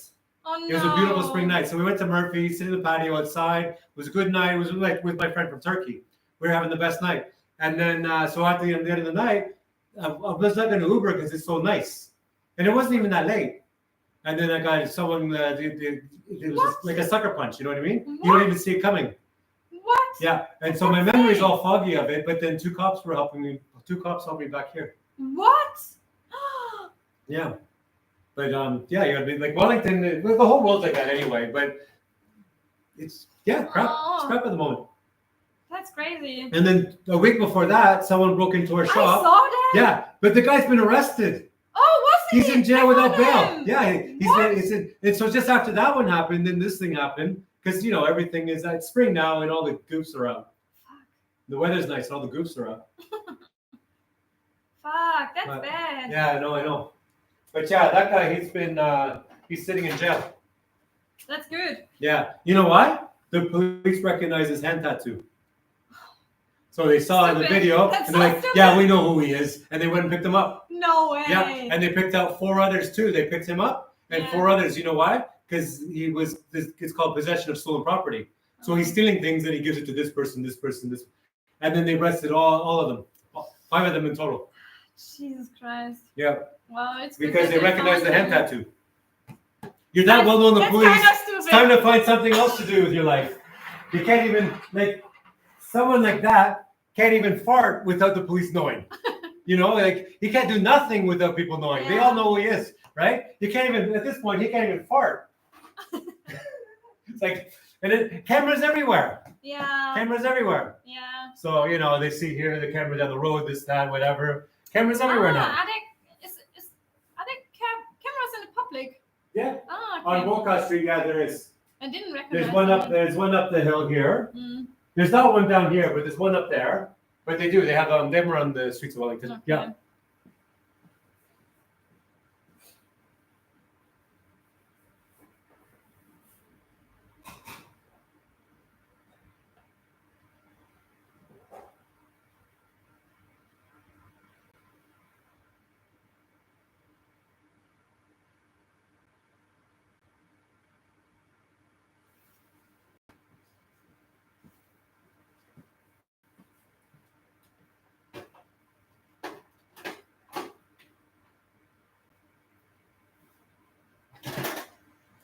Well, that was fun. I love it. I love the length of it because it does shrink a little more. Yeah, but it's perfect. And then you're going to be able to put this up and play with it. Yeah. Yeah. And the curl's going to last you a year from now. You're still going to love the curl. But I think when you go back to Germany, you'll go back in April, May. So I don't know. A while. Yeah, it's still a while. 6 months from now, you might get another perm. Yeah, probably. But we will travel after New Zealand, so I think it's going to be another year, maybe. Another year? But you can also get a perm in Taiwan or Thailand or Bangkok. You get a perm in Bangkok or Vietnam. You get a perm in those places too. You'll do it. If you want me to do more hair for you before you leave New Zealand, absolutely I will. Perfect. I will. You want to do another perm, or you want to go shorter, or you want to do something else? Something. I'm not going to charge you. Adventurous. Oh. Yeah. Well, your hair's going to be free here. But I will pay you for today, like I said, and then you can come back anytime. But you can also come back and drink beer or whatever. Sounds good as well. Yeah. I'm not a beer drinker. Wine, but whatever. Wine. See, cider. Vodka. Cider. I love cider. Yeah. I just assume beer because you're German. That's what we do. Yeah. Oktoberfest. Yeah. Oh, it just started. Yeah, true. And people are so crazy about it. Yeah. That's the thing. Oktoberfest actually begins in September. Yes, it does. But it's called Oktoberfest, but it actually is in September. And then usually by October it's finished because the weather's getting cold. Yeah. Yeah, so it's like the end of September. It's called Oktoberfest. Yeah. But people are mad about it. The best part of Oktoberfest is that spinning wheel. I've never been there. No? You've been there? Yeah, No, there's a spinning wheel. They put all the girls on a spinning wheel and they spin them real fast. And they go flying off the wheel. It is. It's called the devil's wheel, or however you say in German, the devil's wheel. You never heard of it? I've never been to the Oktoberfest. But you have to go. To be honest, I don't know if I ever want to. No, I know I don't ever want to go. No, but if you're going to go, there's only one reason to go. So you can go on the little spinning wheel. Yeah. And then the last one left on the wheel is the winner. Oh, okay. And you know what they win? A husband. They win a husband. No, I'm just kidding. They win. I don't know what they win. I don't know what they win. But you never seen it. It's the funniest thing. It's on YouTube. I never heard of it. It was a year ago. Yeah. Just some random YouTube recommends. And what is this? About 20 girls go on this wheel. What? And they spin it. and they're all holding on for dear life and being knocked off, and next thing you know, they're throwing balls at them, they're throwing ropes at them. And it's real, like real crazy. And they sound like 3 girls, and they're like trying to hold on for dear. There's nothing to hold on to. It's like flat disc, and they spin it real fast. And everyone just goes. Gets hurt? Oh, I would say they get hurt. It's, because what's health and safety in Germany? Come on.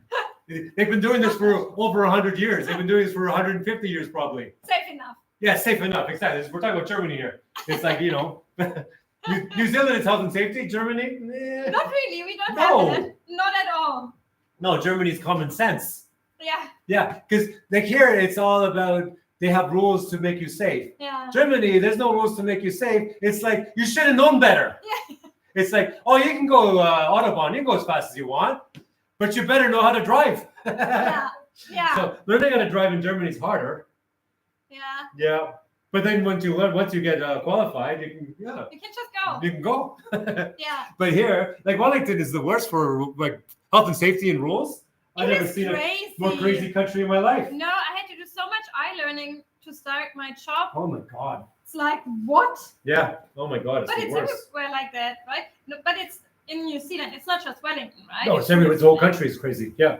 It's I don't know. Like when I moved here, I thought, oh, wild, crazy New Zealand adventure. And then they have all these rules and everything. Like, what are you talking about? And then, but the other thing about the rules here, they have a lot of rules, but they don't have any repercussion for breaking the rule. Like you break a rule, like, oh, you're not supposed to do that, or what? Yeah. Oh no, you're just not supposed to do that. Yeah. They have a lot of rules, but they don't have any consequence for breaking the rules. I'm like, what do I care? I'm gonna break all your rules. Yeah, that's really crazy. Yeah, I'm not gonna change because I moved to New Zealand. Of course not. Yeah. Cool. What are they saying on here?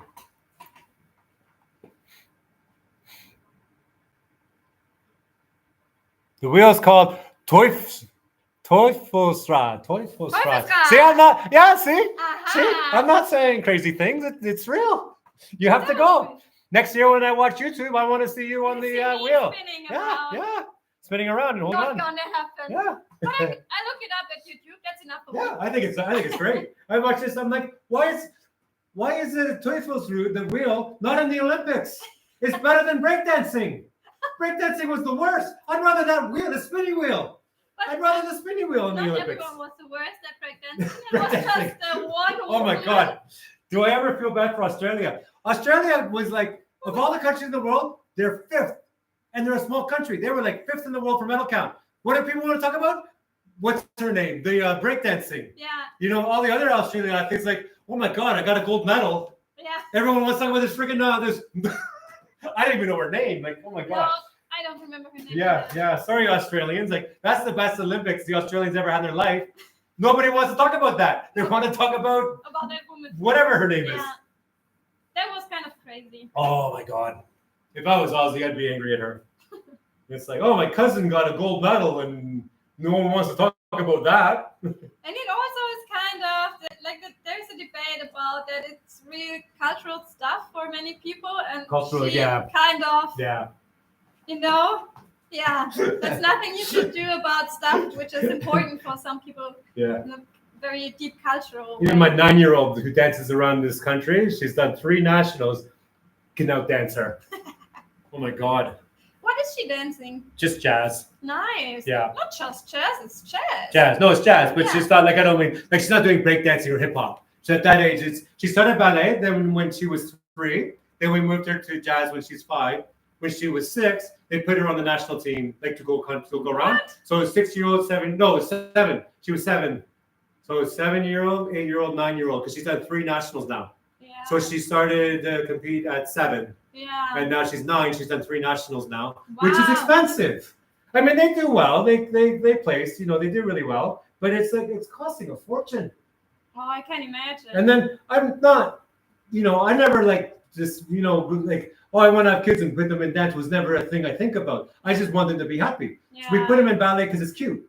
And then she liked it. So we moved to the jazz. But then I never imagined that they would say, they came to us that, would you like to put him on the competition team? Yeah. And we're not going to say no. It's, do you want to try this? Yeah, she wants to try it. Yeah. Not realizing how much it's going to cost. Yeah. Not realizing the culture of all the, like dance moms. Oh. So now you're a couple years in and you're costing you a fortune, and you talk to all these, you look around and you realize, when did I become a dance mom?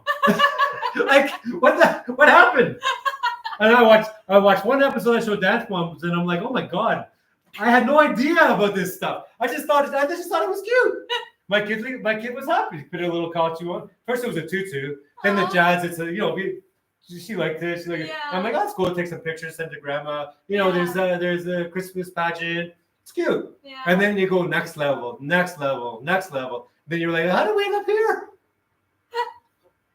I think it's amazing. Wow, she loves it. She loves it. You can be really proud. Yep. Yeah, she loves it. Yeah, you see now it's drying. It's turning more and more like that. Yeah. I told you we were going to match it, and your color is very close too. Really love it. Yeah.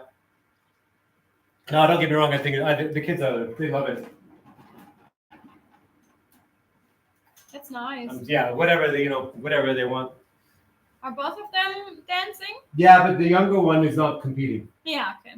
I think they asked if she wanted to, but the other one, they both are different. Like the older one is not as good at like team sport type thing, but the younger one is better at. So like dancing's more like it's more creative in movement. Yeah. And I think the younger one, she's only 6, so we don't really see what her calling is yet.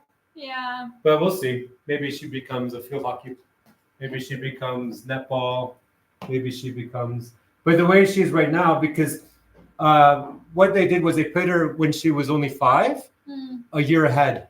Okay. So she's the smallest kid in her. Now she's in year grade 2. Yeah. She's the smallest kid. Yeah. Okay. So when it comes to running and sports, she's always behind because she was small to begin with, and now she's the youngest kid. Yeah, and she's small for her age, and she's the youngest because her academic, they put her up, and then that means for sports and all.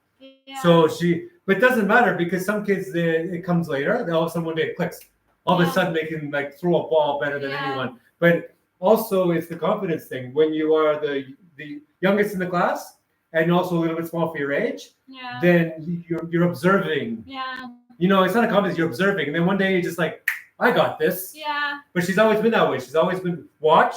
When she got figured out. But she's always been that way. Yeah. So she's still, you got to let her develop. Yeah, she's so young. Oh, yeah. But they're both really happy. But my 6-year-old, her confidence is, you can see it. Like, her assertiveness, everything. Yeah. Love that. Yeah. Love a strong woman. Of course. Of course I do. Of course. Yeah, let it go a little more. Takes a while to dry curly hair. I'll be a second.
a little bit longer. Getting there.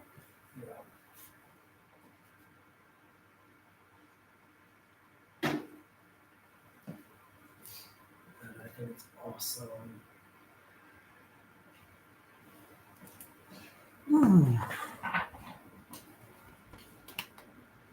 Yeah, that means Teufelsrad. I gotta get that right. Teufelsrad. Yeah. I gotta say it with the right German rolling of the tongue. Teufelsrad. Yeah. Yeah, Teufelsrad. That's right. Yeah, cool. Next time I tell the story, what I gotta do is I gotta say it 100 times in my head. Teufelsrad, Teufelsrad, Teufelsrad, and then I'll have it down. Yeah. Yeah, and absolutely. If Germany ever hosts the Olympics, they should put it in the Olympics because it's better than breakdancing. I would totally watch that. All these women from around the world sitting on a wheel. Oh, the Swedish girl just fell off. And everyone's going, Germany. Oh, there goes the Irish girl. Is it just women up there? Yeah. What? Yeah. Now the video that I watched, it was the guy that showed it. There was a German guy that was not a German guy. It was a guy tried to sit down with the girls. All girls. This guy slipped in, and the girl walking by is like 999. Oh, really? And they pulled them off. Oh, Yeah, okay. all girls. Yep, Okay. and they're all dressed like I don't know what what they call them. Yeah, but they're all all dressed up and everything, and their hair's all done. And the place, it's got beaches around it. Yeah. It is loud. It is loud. It's probably about 300 people, like a stadium, or like probably 300 or 500 people in there, just yelling. Just yelling and watching. Yeah, yelling and watching and drinking and all that stuff. And I made the joke. I said, because we get a lot of Germans through here, and they say, I say, I'll come to Germany for a visit, but if you want to visit me, I'll be at the Teufelsrad. Yeah. Yeah. So if you go to for example, it's Oktoberfest, like say next year Oktoberfest, and you were at the Teufelsrad, you saw me, you'd be like, oh, fancy seeing you here. I'm like, no, not really, because where else would I be? It's the only reason I come to this country is for this wheel, because I think not even to look at the girls. This is the craziest thing I've seen ever. Like, how is health and safety not a thing in this country? I love it.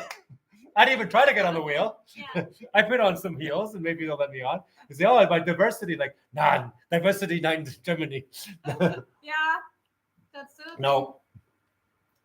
Yeah, I have to look it up. Yeah, you have to look it up.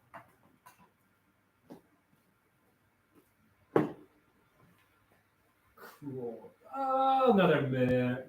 Most getting. We don't want to dry completely, but it's pretty awesome. And like I said, we need you back at the end of the week for proper wash treatment and pictures and everything, because it'll be perfect by the last cut of the video. But yeah, I think we can put that back on. We can wrap this up. And okay,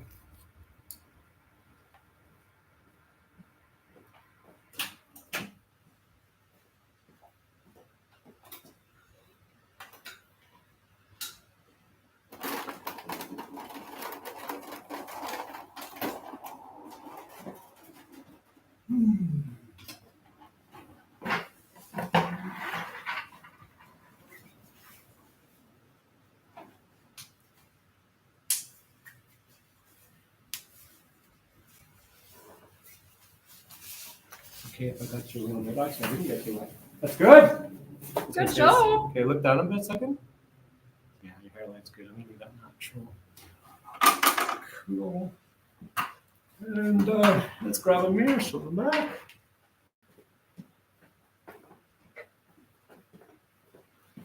Oh, isn't that cute? It is. You look like an 80s kid, like a Dirty Dancing kid. It's like, I went to Dirty Dancing. I saw Dirty Dancing and I wanted that hair. I wanted that hair. Whichever one is everyone can see. And we'll do the spin and yeah, the little bit of blonde there. But you can see what I mean, how the blonde is slightly, it'll bounce back. But yeah, if you had more blonde in there, it would have been not a good idea. But oh, look at that. There's still a lot of moisture in there, but it will settle down into that shape over there that we cool. And look at the pony, look at the fringe. I think that's because that's actually quite long. The fringe is I cut the fringe quite long. It's just perfection. You did a good job. We love it. So what happens next is we're going to do a treatment at the end of the week. We'll do another final video on there. This isn't the final look. This is just post-perm. And then we need to do a treatment after it settles in. And then we'll do an update video with these guys too, because this is post-perm, but it's not the final look. It has to settle in for the next few days. And we will get a shot of it, how it looks. Finals. But yeah, leave a comment. Let us know what you think. Same with you guys. Leave a comment. Let us know what you think. I think it's amazing. Perfect job. Thank you so much. You're welcome. Enjoy, and we'll see you later in the week. See ya. Okay, see you guys. Thanks for watching.